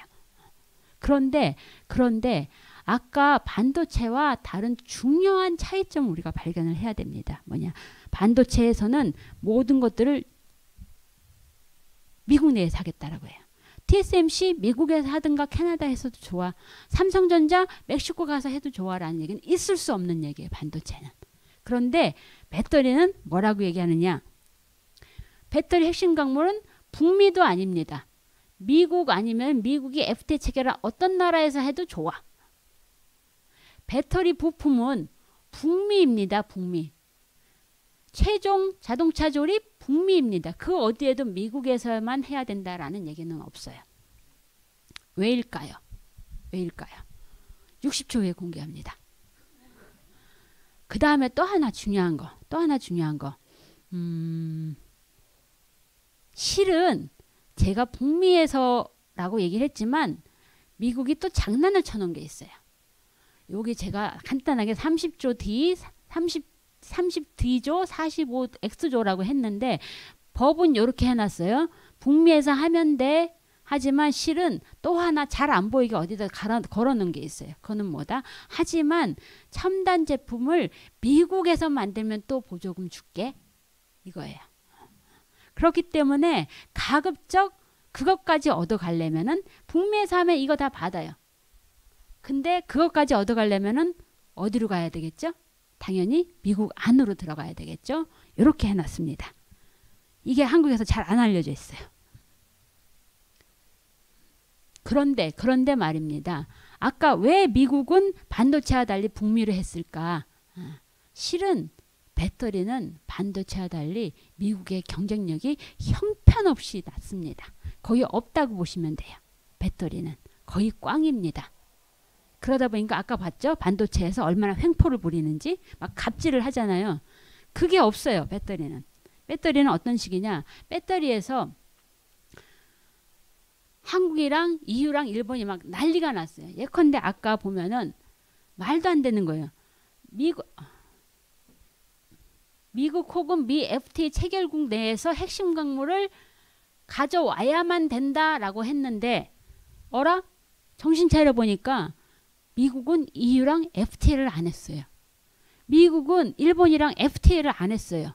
근데 이 법안을 만든 조 맨친이라고 하는 미국의 민주당 상원의원, 이분은 뭐라고 얘기하냐면 우리 동맹이랑 FTA 한 거 아니야? EU랑 당연히 하는 줄 알았지. 일본이랑 당연히 하는 줄 알았지. 안 한 거예요. 안 한 걸 모른 거예요. 그래서 막 난리가 난 거예요. 동맹이. 1억이야? 알았어. 고칠게. 고칩니다. 그 다음에 또 앞에서 다른 거는 2023년부터 얼마 2023년부터 얼마 2024년부터 이렇게 얘기를 했는데 요것만 그날 발효를 하면서 22년 8월에 딱 다음 날부터 실행 발효 이렇게 해버린 겁니다. 그러면 왜 한국이 뒤집어지느냐? 사실 이거는 뭐냐? 이거는 다 북미에서 해도 되고 되는데 요거 다 좋은데 요거는 절대적으로 이날부터 시작을 해야 돼 라고 하는 순간 한국은 다 지금까지 전기차 국내에서 만들어서 수출하고 있었어요. 근데 이 조항은 미국에서 만든 것만 혜택을 줄 수 있다라고 하면은 한국은 그 전까지 미국 전기차 시장 2위를 달리고 있었어요. 근데 어느 날 갑자기 이게 날벼락을 맞은 거예요. 한국이 어떻게 했겠어요? 한국이 심지어는 겁도 없이 형님한테 뉴욕타임스인가 워싱턴 포스트 인터뷰를 하면서 우리 통상교섭 본부장 안덕근 통상교섭 본부장에서 배신감을 느꼈다라는 표현을 합니다. 미국에 대해서. 겁도 없이. 왜 이런 얘기를 했을까요? 우린 믿는 구석이 있으니까. 왜? 배터리는 우리가 훨씬 잘하거든요. 반도체와 다르거든요. 그런 얘기를 합니다. 프랑스도 이런 식으로 미국이 서방을 분열시키려고 작정을 했느냐. 막 길길이 날뛰입니다. 그러다 보니까 미국이 안 되겠네. 막 여기저기서 막 난리가 났어요. 안 되겠네 하니까 자꾸 뜯어고칩니다. 한국 같은 경우 아까 이제 어느 날 갑자기 수출을 못하게 됐다 그랬죠. 수출을 하면은 안 돼요. 북미에서 최종적으로 차를 조립해야지만 전기차 세액공제 혜택을 받을 수 있어요. 한국이 막 날뛰었죠. 막 통상교섭본부장이 겁도 없이 배신감을 느꼈다 막 이러니까 어떻게 해야 돼요? 수습을 해야 돼요. 이런 묘안을 만들어냅니다. 알았어. 그냥 자동차 자가용은 여기서 만들어야 되지만 리스하는 거, 상용, 공유차량 이런 거는 수출하는 거 받아줄게 라고 합니다. 그래서 상용차로 바꾸고 그 다음에 또한 핵심 광물 중에 구성 소재라고 하는 것이 있는데 이 구성 소재를 핵심 부품으로 간주를 하면은 북미 안에서만 만들어야 돼요. 근데 그게 아니라 핵심 광물로 분류하면은 FTA를 체결한 어떤 나라든 다 만들어 오면 돼요. 한국은 이런 면에서는 다행히 FTA를 체결한 나라예요. 그러면은 한국에서 만들어서 수출하면 되는 거예요. 자꾸 법이 누더기가 되어가는 거예요. 조금만 심하게 얘기하면 누더기가 돼가는 거예요. 막 자꾸 고칩니다. 여기저기서 얘기할 때마다 고쳐가지고 실은 한국의 이 IRA가 발효되면서 우리 자동차, 전기차 수출 팍 떨어질 줄 알았죠. 더 올랐습니다. 너무 잘 팔렸어요. 어떻게 이게 가능했을까요? 상용, 아까 얘기했던 리스용. 그거를 막 늘린 거예요. 그래서 그 전에는 그 상용 비율이 한 2%밖에 안 됐는데 막 20% 넘게 올라간 거예요. 근데 언제까지 계속 상용만 팔 수 있을 건 아니거든요. 어쨌든 보시면은 알겠지만 어떻죠? 반도체랑 배터리가 같은가요? 다른가요? 미국의 자세가 달라요. 왜 다른가? 그런 겁니다. 같은 TBC라 하더라도 반도체와 배터리는 다르다라는 걸 정확하게 인식하지 않으면은 우리가 어떤 손해를 볼까요? 협상하러 들어가서 우리가 건질 수 있는 것을 자칫 못 건질 수 있다라는 겁니다. 어떻게 다르냐? 쉽게 얘기하면은 이렇습니다. 반도체는 미국이 킹 왕짱. 전기차 배터리는 중국이 킹 왕짱. 이 중국의 압도적인 경쟁력에 감히 아무도 지금 감히 대들지를 못합니다. 단적으로 이렇게 볼까요? 반도체 세계 탑10을 뽑아봅니다. 빨간색이 다 미국이에요. 여기 중국이 있어요? 없어요? 하나도 없습니다. 그래봤자 10이 다 합쳐봤자 전 세계 점유율 반도 안 돼요. 자, 배터리 볼까요? 배터리. 여기가 이제 반 정도 안 되는 거죠. 배터리는 94% 정도가 탑10에 다 몰려 있는데 여기 미국이 있나요? 없나요? 하나도 없어요. 중국이 압도적으로. 그런데 또 하나 여기서 뭐가 중요하냐면은 여기는 미국도 강하지만 미국 진영, 보호주의 진영도 같이 다 강해요. 배터리는 어떻죠? 유럽도 안 보여요. 일본 고작 하나. 그나마 다행히 어디가 보이죠? 한국이 보이고. 그나마 다행히 한국이 보이니 지금 우리가 한국이 반도체와 배터리를 갖고 있다는 게 얼마나 그나마 천만 다행인지를 알 수 있겠죠. 그렇기 때문에 반도체에서 미국이 그렇게 막 횡패를 부리는 게 배터리에서는 불가능한 겁니다. 심지어는 배터리에서는 어떤 일이 일어나느냐?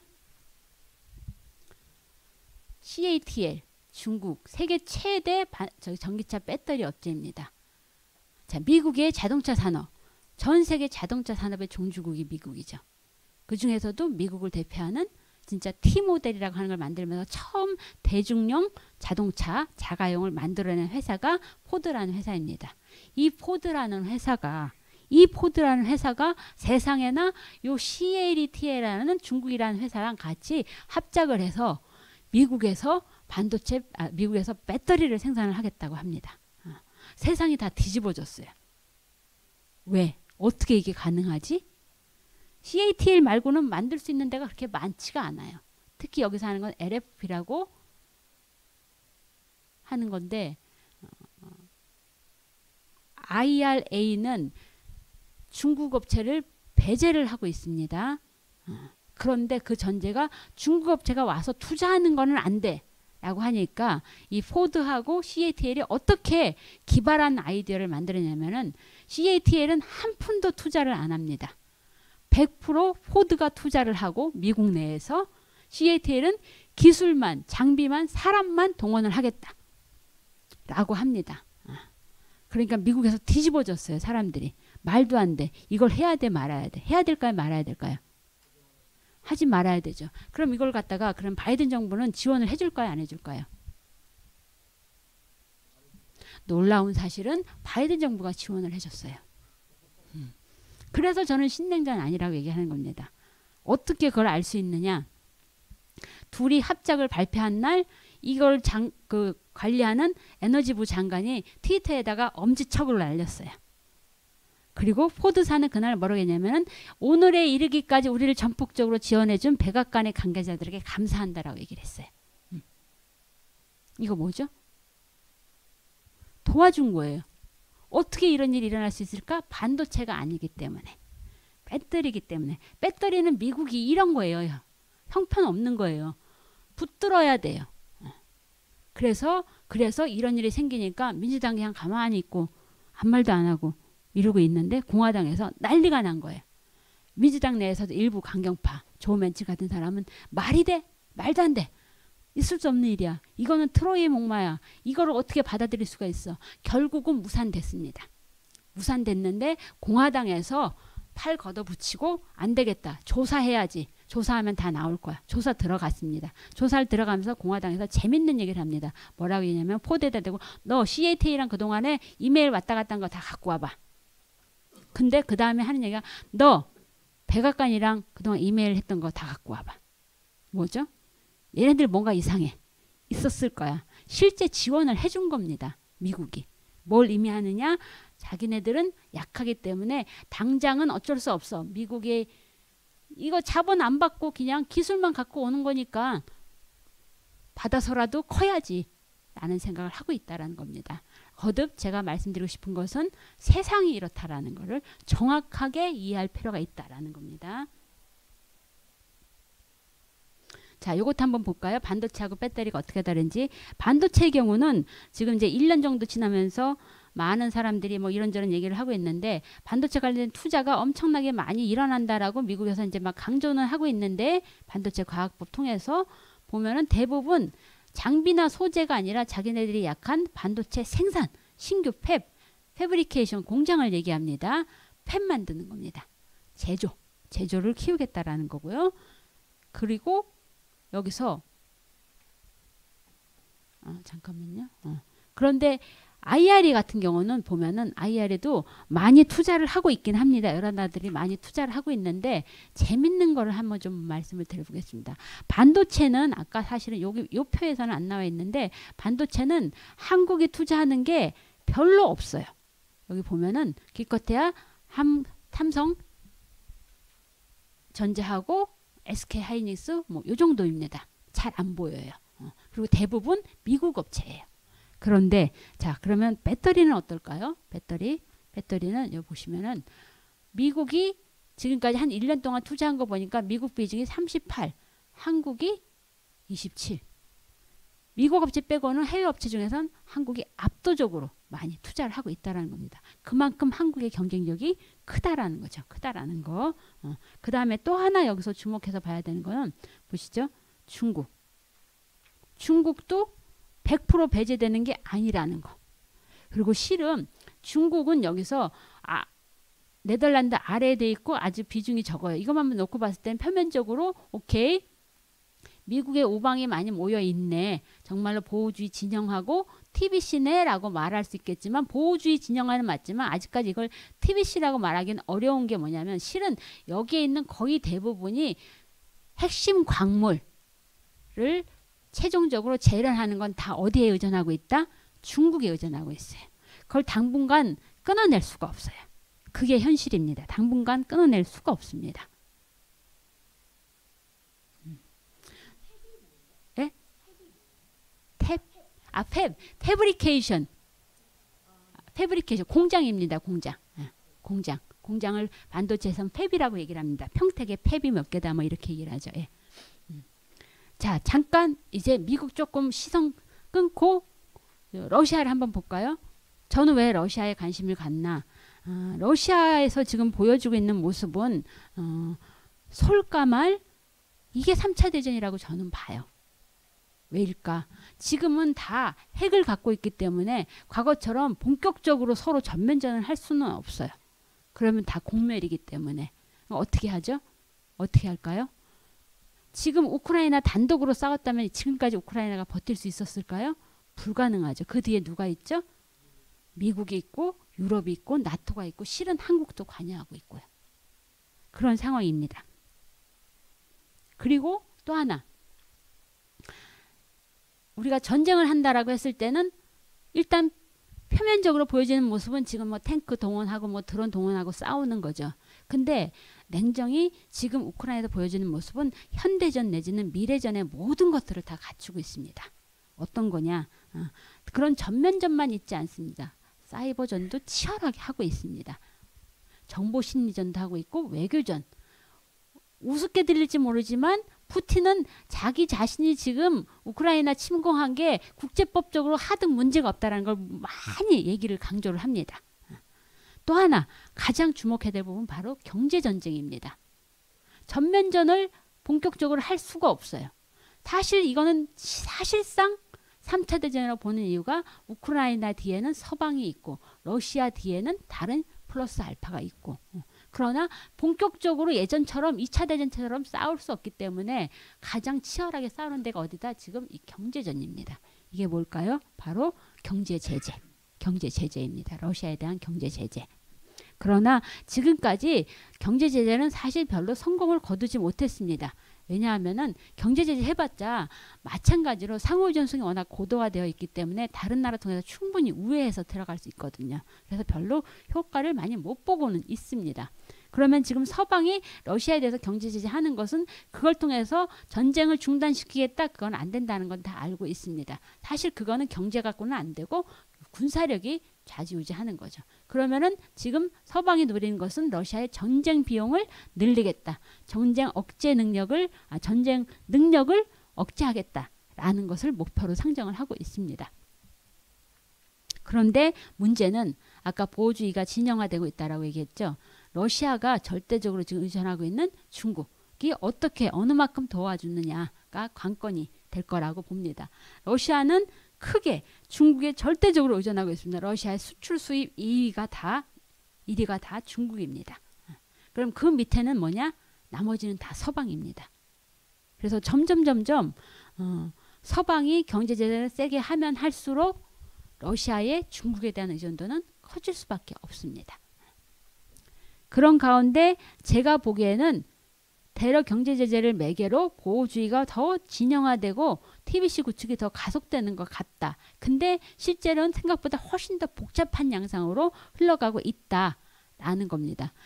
왜 저는 이 부분에 관심을 갖느냐. 이거는 미중과는 또한 다른 차원이지만 맨 처음에 얘기했던 지정학에 기한 강대국 간의 힘의 정치에 의해서 글로벌 공급망이 어떻게 재편되는지를 보는 데 있어서 서방이 대러 경제 제재를 가하면서 러시아에서 사업하고 있던 해외 기업들이 어떻게 움직이냐는 아주 집약적으로 이런 지정학적인 변수가 생겼을 때 시장이 어떻게 대응하는지를 보여주는 데 있어서 엄청나게 중요한 사회과학적 실험이 되기 때문에 저는 이 부분에 관심을 갖는 거거든요. 사회과학은 자연과학과 달리 사전적인 실험 못합니다. 그게 어렵거든요. 근데 이거는 실제 벌어지는 상황을 들여다보면은 시장은 기본적으로 어떤 거죠? 이윤을 추구하고 여전히 시장의 논리는 효율을 중시합니다.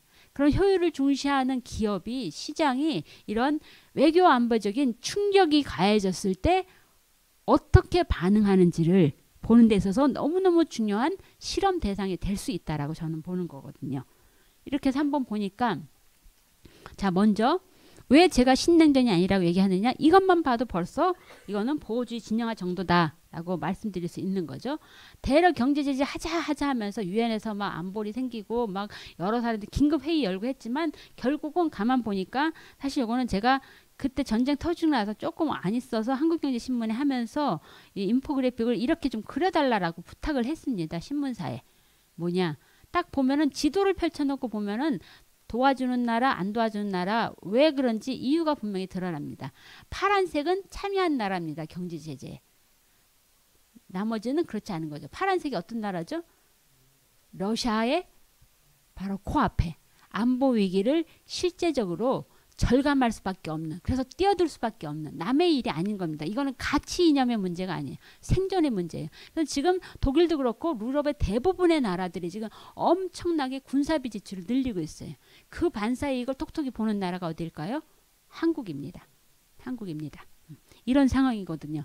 그러면 이런 나라들은 뭘까요? 그거 나랑 별 상관없는데 내가 왜 굳이 거기 뛰어들어서 러시아랑 각을 세워야 돼? 하는 겁니다. 그래서 전 세계 경제에 많은 영향력을 끼치는 G20을 기준으로 봤을 때는 거짓말처럼 딱 절반으로 나뉩니다. 참여하는 나라, 불참하는 나라. 참여하는 나라는 이유가 분명해요. 왜? 아, 러시아 불법 침입했지? 응징해야 돼. 저거 가만 놔두면은 언제 또 우리나라를 쳐올지 몰라. 폴란드라든가 옆에 있는 나라들, 노르웨이, 스웨덴은 상당히 지금 심각한 위기를 느끼고 있는 거죠. 그런데 나머지 나라들은 왜 안 참여했습니까? 라면 아마 이렇게 반문할 겁니다. 왜 참여해야 되죠? 라고. 참여하지 않는 이유는 그 불참국 숫자만큼 많습니다. 다 제각기의 실리를 찾느라고 굳이 참여를 안 하고 있는 것 뿐입니다. 인도는 심지어 이렇게까지 얘기합니다. 예전에는 인도는 우리는 비동맹입니다. 비동맹, 우리는 누구하고도 동맹을 맺지 않습니다. 했는데 이제는 우리는 다자동맹입니다. 다 친구입니다. 다 동맹입니다.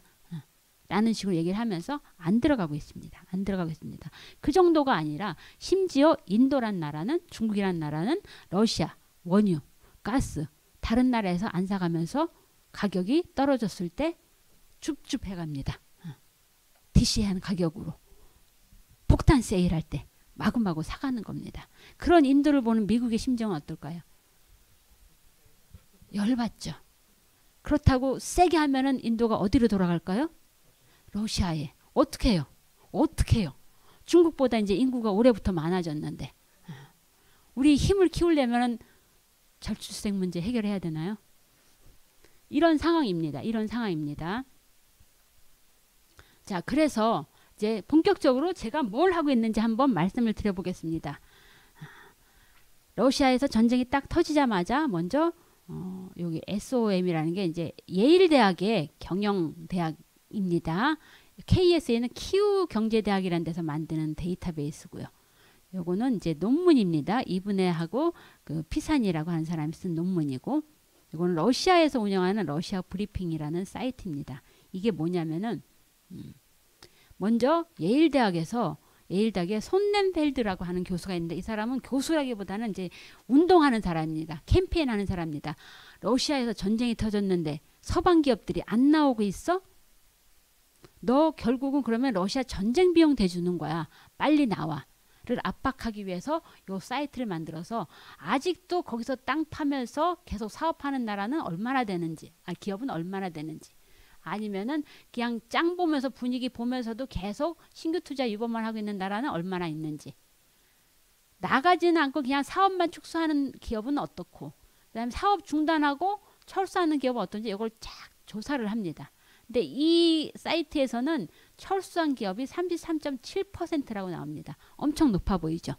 그리고 우리가 러시아 전쟁 터졌을 때 뭐 맥도날드 나오고 코카콜라 나오고 뭐 엑스모빌 나오고 엄청나게 많은 서방 기업들이 탈러시아 하는 거로 알고 있어요. 그죠? 근데 현실은 전혀 그렇지 않습니다. 현실은 그렇지 않습니다. 요거는 33.7% 그리고 대부분은 32% 여기가 거의 대부분 사업을 중단했거나 철수를 한다라고 얘기를 하고 있는데, 잠깐만요. 여기에서 조사한 기업 수는 1586개입니다.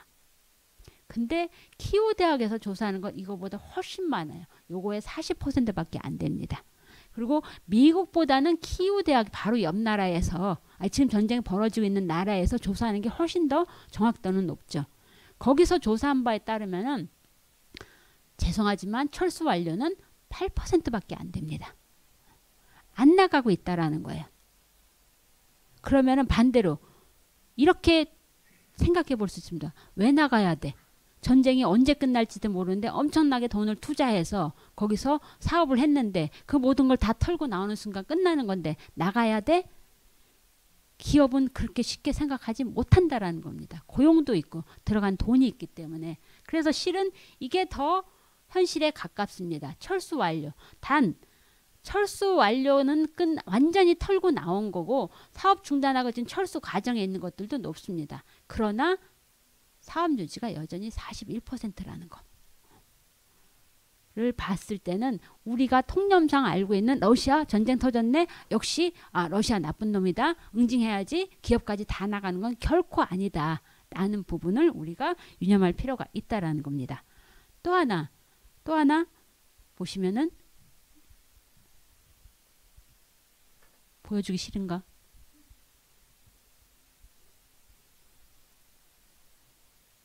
왜 안 되죠?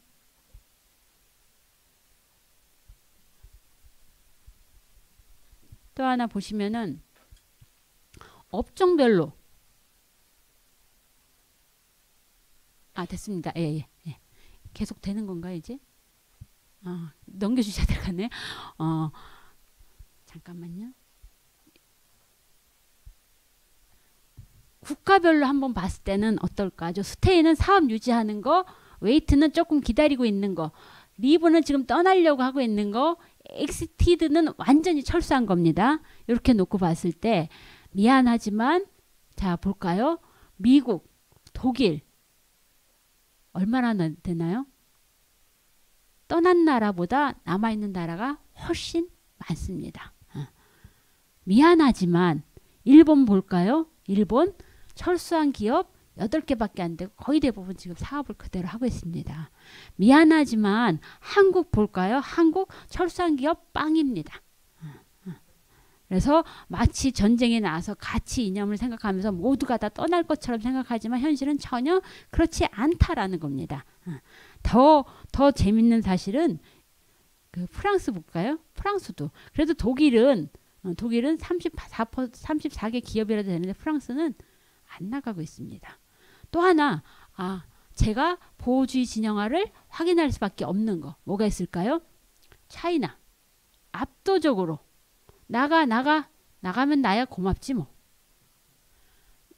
인디아 다 나가 딱 하나 나가고 거의 그대로 지금 남아있죠. 그리고 더 놀라운 사실은 이런 기업들이 나간 자리가 그러면 공장이 텅 비어 있느냐? 그게 아니라는 겁니다. 현지 업체들이 인수를 하거나 중국, 인도 업체들이 인수를 하거나 맥도날드도 나 나가는데 16년 있다가 올게 바이백으로 팔고 나가고 닛산도 6년 후에 올게 이렇게 한다라는 겁니다. 이게 현실이라는 겁니다. 그러나 또 하나 우리가 또 간과할 수 없는 것은 일본은 자발적으로 돈이 되기 때문에 경쟁업체가 사라져서 돈이 되기 때문에 안 나가고 있기도 하지만 점점 푸틴이 철수 비용을 높이고 있습니다. 비자발적 철수가 늘어나고 있어요. 너 나갈래? 정부가 승인을 해줘야지만 나갑니다. 너 나갈래? 나가기 전에 수용을 해버립니다. 국유화해버립니다. 이런 식으로 하기 때문에 이제는 점점 나가고 싶어도 못 나가는 기업도 있다라는 겁니다. 더 놀라운 사실을 좀 말씀드려 볼게요. 업종별로 보면은 이쪽 눌러주시겠어요?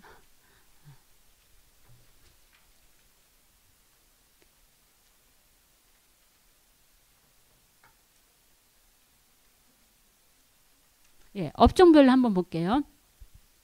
대부분 어떤 기업들이 많이 나갔냐? 내구 소비재, 서비스 업체들. 왜일까요? 여기는 특히 그 지명도가 높은 브랜드를 갖고 있는 소비재 같은 경우는 그런 소냄벨트라든가 이런 그 소비자 단체에서 그 반러시아 단체들이 계속 압박을 가하는 거예요. 그럼 이 사람들은 그 일반 소비자들에 대한 어떤 브랜드 인지도가 중요하기 때문에 버티고 있을 수가 없어요. 그래서 대거 많이 나갑니다. 그런데 놀라운 사실은 자 방산이 어떤 거죠? 무기입니다. 에너지. 방산하고 에너지는 왜 제가 관심을 갖고 보느냐. 러시아가 아주 강한 경쟁력을 갖고 있는 분야입니다. 여기서는 방산 같은 경우는 이게 아주 중요한 무기를 다루는 건 아닙니다. 그러나 적어도 방산에서 애초부터 주로 거래했던 나라가 이런 나라들입니다. 보호주의 진영화. 하지만 미국, 스위스, 독일, 프랑스 이런 나라들도 러시아와 사업을 하고 있었는데 안 나가고 있어요. 안 나가고 있어요. 또 하나, 에너지는 더합니다. 방산보다 에너지는 워낙 러시아가 압도적인 우위를 갖고 있으니까 총 48개국이 있었는데 이 중에서 사업 유지가 49%, 방산은 사업 유지 87%입니다. 에너지도 49%. 사업 유지 기업에 이런 데만 있는 게 아니라 일본, 미국, 독일, 프랑스, 이탈리아 이런 나라들도 여전히 버티고 있다라는 겁니다. 더 놀라운 말씀을 좀 하나 드릴게요. 하나만 더. 예.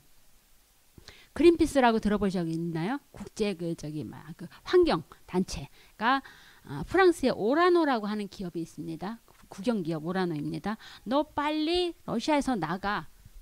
왜 안 나가고 있어라고 하지만 계속 버티고 있습니다. 이 오라노라는 회사가 뭐를 하는 회사냐? 오라노만이 아닙니다. 미국 기업도 있고 한국 기업도 여전히 거래를 하고 있습니다. 뭐냐면 러시아라고 하는 나라는 저기 써 있는 것처럼 그 고순도 저농축 우라늄을 재처리 변환하는 것을 러시아의 최대 그 에너지 기업 국영기업입니다. 로사톰에 전적으로 서방이 의존을 하고 있습니다. 왜 이렇게 됐을까? 서방에서 원전 사고 몇 번 터지고 하면서 이제 위험해서 서방에서는 이걸 할 수가 없습니다. 근데 러시아라는 나라는 아직도 그걸 갖다가 겁 없이 하는 나라입니다. 그러다 보니까 체르노빌 사건이 터지고 해도 그러다 보니까 이것을 서방이 이제는 전적으로 러시아에 의존을 하고 있어요. 그런데 전쟁이 터졌다고 지금 푸틴이 핵 단추를 누르니 마느니 하는데 이 핵을 만드는 핵 농축을 하는 걸 여전히 서방이 러시아에 맡기겠다라는 게 얼마나 재밌는 아이러니인가요. 그러나 더 재밌는 사실은 뭐냐면은 미국도 프랑스도 안 되겠다. 장기적으로는 우리도 탈러시아 해야 되겠다. 언제 저걸 무기화할지 상호의존성을 무기화할지 모르니까 탈러시아 해야 되겠다라고 하면서 실은 IRA에도 미국이 이걸 갖다가 국내에서 만드는 경우에는 이제 보조금 주겠다라고 해놓은 상태입니다. 그런데 재밌는 사실은 러시아한테 의존하지 않으려면은 탈러시아 하려면은 뭐를 만들어야 될까요? 원전을 가동할 수밖에 없어요. 원전 가동을 내면은 다시 이거를 러시아에 의존할 수밖에 없는 거예요. 그래서 세상은 이렇게 복잡하게 얽히고 설켜 있다라는 겁니다. 현실이 이렇다라는 겁니다. 그래서 마지막으로 한번 좀 정리를 해보겠습니다. 글로벌 공급망 재편이라고 하지만 모든 것들이 디커플링 되는 것은 아니다. 어떤 것만 이중용도 첨단 횡단 기술만 TBC로 가고 그러나 미국 같은 경우는 TBC를 징검다리로 해서 궁극적으로는 자국 내에서 도메스틱 밸류체인 국내에서 만들고 싶어 한다. 그러나 그렇다고 해서 국내에서만 만들었을 때는 이게 또 국내에 무슨 일이 일어났을 때 상당히 또 문제가 생길 수 있기 때문에 그 위험 분산 차원에서 DBC도 하면서 TBC도 하려고 한다. 그리고 일본은 아까 IRA 하면서 북미로 가져오게 하는 것처럼 주변 나라들하고 리저널 밸류 체인을 만들려고도 한다. 그러나 여전히 GBC도 그대로 존재한다. 그래서 글로벌 공급망 재편을 보면서 자, 요거는 미국 쪽이랑 요거는 중국 쪽이랑 이런 그림이 아니다라는 겁니다. 그렇게 단선적으로 사고하면 안 된다라는 말씀을 드리고 싶고요. 그랬을 때 생산 거점을 구분을 해본다면 이거는 전 세계 중국이든 소련이든 할 수도 있다. 아까 같은 우라늄 농축은 워낙 경쟁력이 빵빵하니까 중국, 소련 안 가리고 서방도 같이 거래를 하는 양상이다. 그 다음에 이거는 사실은 지역적으로 어딘가가 중요한 게 아니라 내 우방이냐 동맹이냐 아니냐 이거 갖고 따진다. 이거는 국내에서 하려고 하는 거다라는 거. 그 다음에 향후 전망은 점점 이거는 줄어들고 이쪽으로 가려고 한다라는 거죠. 그러나 중요한 것은 뭘까요? 시장 규모입니다. 이거는 시장이 커요. 여기는 갈수록 시장은 작은데 반도체 단적으로 자꾸 시장은 중국 떼내면 반도체 수요는 제한될 수밖에 없는데 공급은 늘어나는 거예요. TBC 하면서 예전에는 TSMC에서 혼자 만들었는데 미국에서도 만든다, 일본에서도 만든다. 막 이런 식으로 하면은 시장은 파이는 줄어드는데 공급은 늘어나 버리면은 무슨 일이 생길까요? 지속 가능할까요? 문제가 생길 수 있죠. 문제가 생길 수 있죠. 또 하나 마지막으로 이 TBC로 가면 갈수록 정부의 역할은 커져요. 뭘 하죠? 산업정책. 그러면은 지금 이 시대는 우리가 정부가 무엇가 관여를 해야 돼 말아야 돼 이런 걸 얘기할 시대에는 이제 끝났습니다. 단계는. 오히려 지금 물어야 될 것은 우리나라의 정부가 유능한 정부야 아니야. 우리나라의 정부가 산업정책을 제대로 공정하게 잘 하는 정부야. 우리나라 정부가 이런 것들을 잘 할 수 있는 외교 역량이 뛰어난 나라야 아니야. 그걸 물어야 되는 시점에 와 있다라는 거죠. 지금은. 종합해 보겠습니다. 제가 지금까지 말씀을 드린 걸 보면서 느낌이 왔을지 모르겠지만 저는 결론적으로 TBC가 잘 될 거라는 생각은 안 하고 있습니다. 왜냐? 사실은 TBC를 얘기할 때는 우방 동맹 찾으면서 뭐만 강조를 하죠? 정부 대 정부의 관계만 강조를 합니다. 미국은 우방이냐 동맹이냐 아니냐. 그러나 글로벌 밸류체인은 어떻게 만들어졌죠? 글로벌 밸류체인은 시장 안에서 기업과 기업 간의 효율이 있느냐 없느냐만 갖고 따지면 되는 거였거든요. 그런데 지금 미국 정부가 TBC를 정부 대 정부에 관해서 신뢰가 있느냐 없느냐 갖고 얘기를 하는 것만 갖고는 절대 TBC가 될 수 없는 게 정부 대 정부 관계가 좋다고 해서 기업 대 기업 관계가 좋을 수는 없어요. 그 다음에 무엇보다도 정부와 기업 간의 관계가 또 중요하게 존재하고 있습니다. 이런 복잡한 걸 생각해야 되고 또 하나는 반도체도 그렇고 러시아도 그렇고 특히 배터리 같은 경우는 이것도 되게 웃긴 겁니다. 배터리 같은 경우는 미국의 우방만으로 뭘 할 수가 없어요. 아까 보셨죠. 그리고 또 하나는 과거에는 배터리에서 코발트 같은 겨 DR 콩고 같은 데서 너무나 참혹하게 아동노동 써가면서 변변한 장비도 없이 채굴하다가 코발트 채굴하다가 사람들이 죽어나가요. 그거 사실 내몰라라 했어요. 서방이. 내가 만드는 게 아니니까. 근데 이제 그걸 어떻게 해야 돼요? TBC 해야 되고 국내에서 DBC 해야 되니까 국내에서 만들어야 돼요. 국내에서 그렇게 환경에 반대되는 나쁜 것들을 만들려고 하니까 국내에서 막 다 들고 일어나는 거예요. 유럽에서. 그거 왜 여기서 만들어? 반대. 그런 것들을 하는 제3 행위자도 있기 때문에 이런 복잡한 이해관계를 생각해 봤을 때 TBC가 그렇게 간단하게 되는 건 아니다. 라는 신뢰는 너무너무 많습니다. 너무너무 많습니다. 예컨대 정부와 기업 간에 아무리 정부가 우리는 미국이랑 사이좋게 지내야 돼. 미국이랑 우방이야. 같이 공유하는 나라야. 라고 해봤자 그렇기 때문에 국내 정부가 아니 국내 기업이 희생을 해야 되느냐. 아까처럼 반도체 보조금 주면서 중국에서 사업하는 거 사실상 못하게 고사하는 거를 우리는 미국이랑 같이 가야 되니까 해가지고 그걸 다 받아들일 수 있겠느냐. 한계가 있다라는 겁니다. 여전히 중요한 시장 논리라고 하는 것들을 그렇게 쉽게 무시할 수 없다라는 거죠. 기업 대 기업 간의 관계도 마찬가지입니다. 아까 제가 얘기했죠.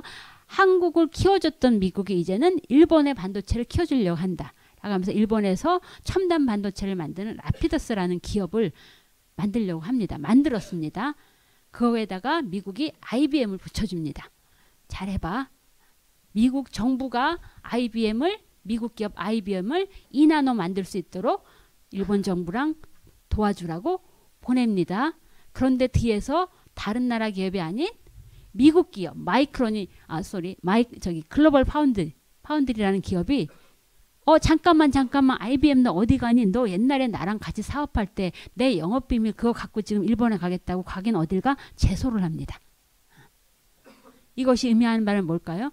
아무리 미국하고 일본 정부 관계가 좋다고 그게 곧 미국 기업과 일본 기업의 정부랑 기업 관계랑 등치될 수는 없다라는 겁니다.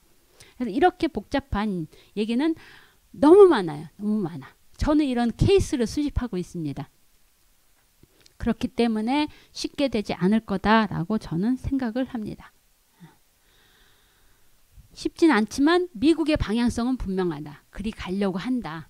근데 상당히 무리가 따를 거다. 그래서 기껏 해봐야 배터리에서 될 수 있을까요? 저는 쉽지 않을 거라고 봅니다. 기껏해야 제조가 잘 안 되고 나머지는 다 강한 반도체 정도 되지 않을까라는 게 제 전망입니다.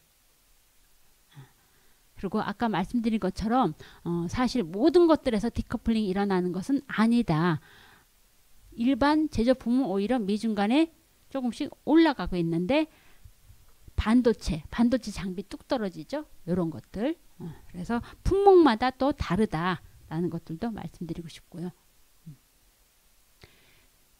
뒷부분은 얘기가 너무 길어질 것 같아서 자, 한국이 그럼 어떻게 해야 돼? 라는 건데 요거는 조금 생략을 10분 남았구나. 생략을 그러면은 이렇게 매일매일 한두 끝도 없이 너무나 많은 일들이 벌어지고 있습니다. 매일매일 상상도 못했던 일이 벌어지고 있는데 이럴 때마다 이건 뭐지 저건 뭐지 따로따로 하나하나 보려면은 우리가 머리가 깨집니다.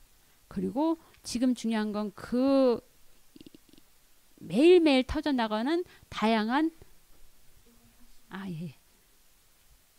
매일매일 발생하는 다양한 현상 속에서 그 맥을 읽어내는 게 중요하다. 그게 저는 보호주의 진영하고 신뢰가치 사슬인데 쉽게 되지는 않을 것 같다라는 말씀을 드리는 거고 자 그러면 한국은 어떻게 해야 돼?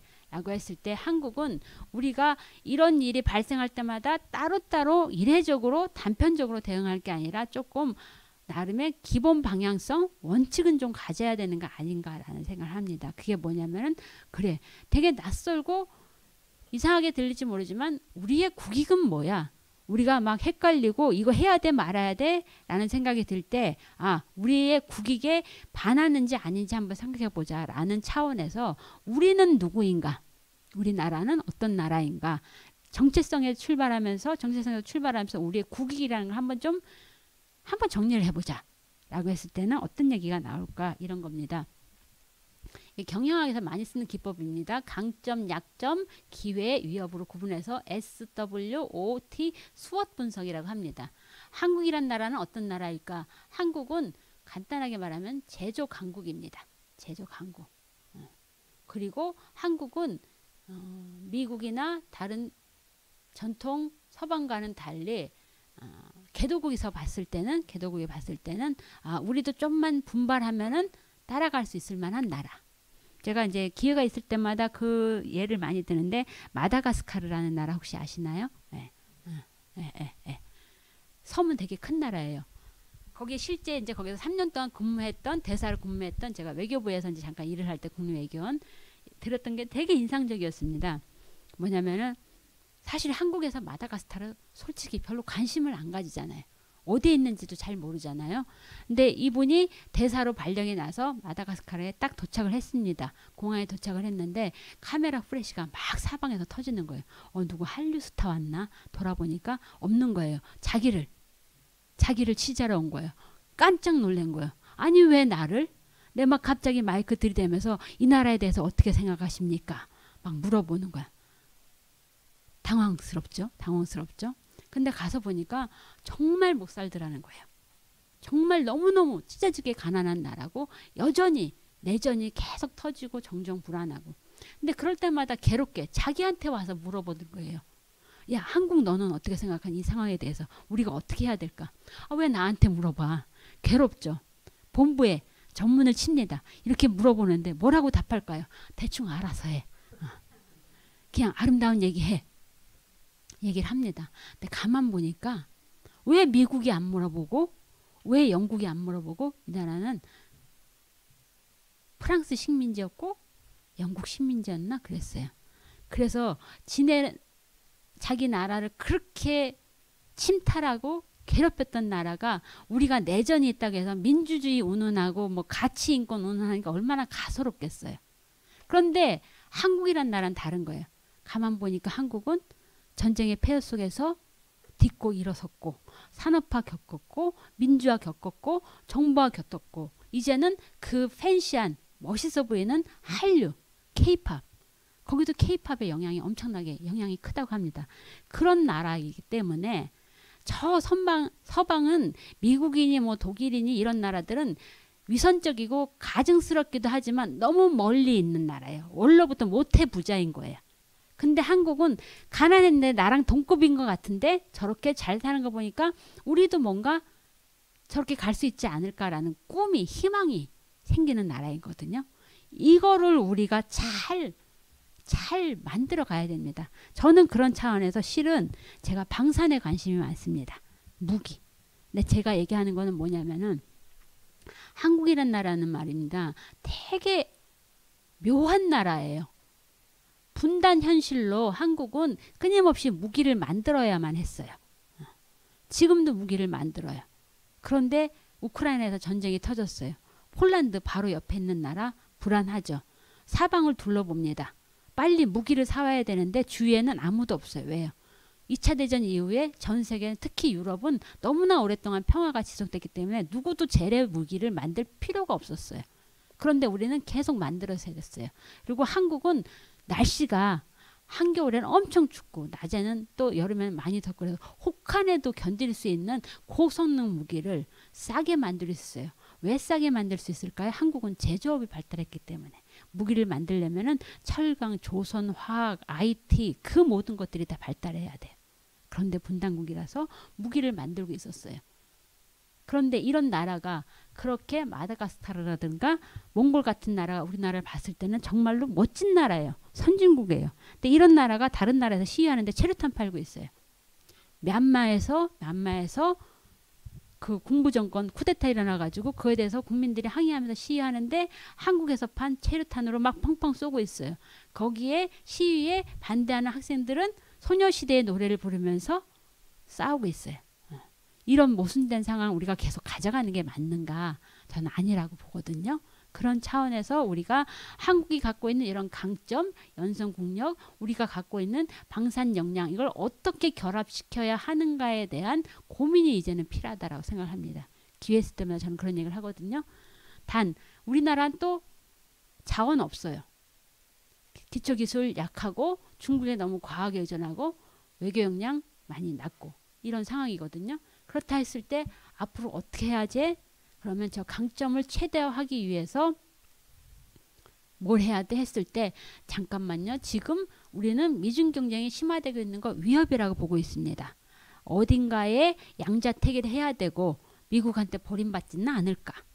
미국한테 연루되어 있으면서 저것 때문에 러시아한테 또 해코지 당하진 않을까. 사드 보복도 당하진 않을까. 늘 불안에 떨고 있거든요. 이렇게 미중 경쟁이 심화되고 보호주의가 진영화되는 것을 위협이라고 볼 수도 있어요. 그러나 조금 발상의 전환을 해보면은 아까 보셨죠. 제가 왜 반도체와 배터리를 같이 얘기를 할까요? 반도체만 놓고 하면 우리는 미국 앞에서 을이에요. 그러나 반도체와 배터리를 같이 놓고 협상을 벌이면은 우리는 갑이 될 수도 있어요. 그랬을 때 반도체도 배터리도 중국을 미국이 막아주는 게 우리한테 도움이 될까요? 안 될까요? 도움이 되는 부분이 있다라는 겁니다. 그래서 이런 보호주의 진영화를 우리의 기회 요인으로 포착할 수도 있다라는 겁니다. 만약에 미국이 반도체를 막아주지 않았다면은 미국이 중국의 반도체를 막아주지 않았다면 중국 반도체는 여기까지 턱없이 여기까지 쫓아왔을 겁니다. 근데 지금 막아주고 있는 이 시간을 우리는 벌었다라고 생각할 수 있는 거거든요. 배터리도 중국이 압도적으로 강합니다. 그런데 중국 시장은 아무도 못 들어가요. 워낙 이래저래 맛은 보호장치를 많이 해놨기 때문에. 근데 글로벌리는 CATL보다도 중국 빼고 얘기하면 한국의 LG 엔솔이 훨씬 더 많이 만듭니다. 그래서 이런 것들을 우리가 좀 잘 활용해 볼 수도 있지 않을까라는 말씀을 드려봅니다. 그 얘기입니다. 그 얘기. 그래서 보호주의가 진영화되고 GBC가 재편이 된다라고 했을 때 일단은 지금 이 흐름을 어떻게 읽을 것이냐. 신냉전보다는 보호주의 진영화를 읽는 게 낫지 않겠느냐. 군사 안보적으로는 갈등하지만 경제적으로는 각국이 치열하게 실리를 찾아가는 그런 상황에서 한국도 우리의 어떤 고유의 정체성에 기반해서 이걸 갖다가 무조건 부정적으로만 보지 말고 보호주의 진영화라는 것들을 갖다 조금 우리가 좀 잘 활용해 볼 수 있는 여지도 생겨나지 않겠는가라는 겁니다. 그래서 모든 것도 우리한테 플러스만 되는 것은 결코 아니죠. 뭐가 있을까요? 결국 우리는 그러면은 러시아랑은 완전히 돌아서는 게 우리가 막 무기 잘 팔린다고 좋아하다가 러시아랑 완전히 척지는 게 과연 우리한테 플러스일까? 중국하고는 어떻게 해야 되지? 라는 차원을 생각했을 때 제가 항상 경제안보라든가 글로벌 공급망 얘기 안 할 때 맨 마지막에 하는 얘기가 강조하는 게 이겁니다. 제발 안보라느니 동맹이란 말을 좀 남용하지 말았으면 좋겠다. 이 툭하면은 뭐 기술 동맹, 반도체 동맹, 배터리 동맹, 동맹자 붙이는 걸 너무 좋아해요. 그러면 그렇게 동맹자를 막 남발해놓고 돌아서서 중국에 대해서는 뭐라고 얘기를 해야 될까요? 우리가 과하게 중국이나 러시아하고 척지지 않는 게 좋다. 굳이 그들을 그렇게 과하게 불필요하게 자극하지 않았으면 좋겠어요. 우리 1호 영업사원께서.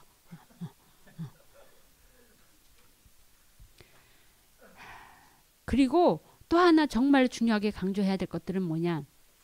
저는 일본과 과거사를 생각하면 참 답답하죠. 밉죠. 그러나 일본 같은 나라, 한국 같은 나라, EU 같은 나라는 미중 사이에 껴서 피곤한 나라들입니다. 그랬을 때 우리가 미국이나 중국하고 각자 따로 거래할 게 아니라 요 괴로운 나라들끼리 조금 연대를 하고 좀 힘을 합쳐서 미국에 대해서도 중국에 대해서도 형님들 너무 싸우지 마세요. 라고 얘기할 수 있는 그런 어떤 중견국 연대 이런 것들이 우리한테도 좀 필요하지 않을까라는 생각이 듭니다. 이 정도로 일단 말씀 마무리하겠습니다.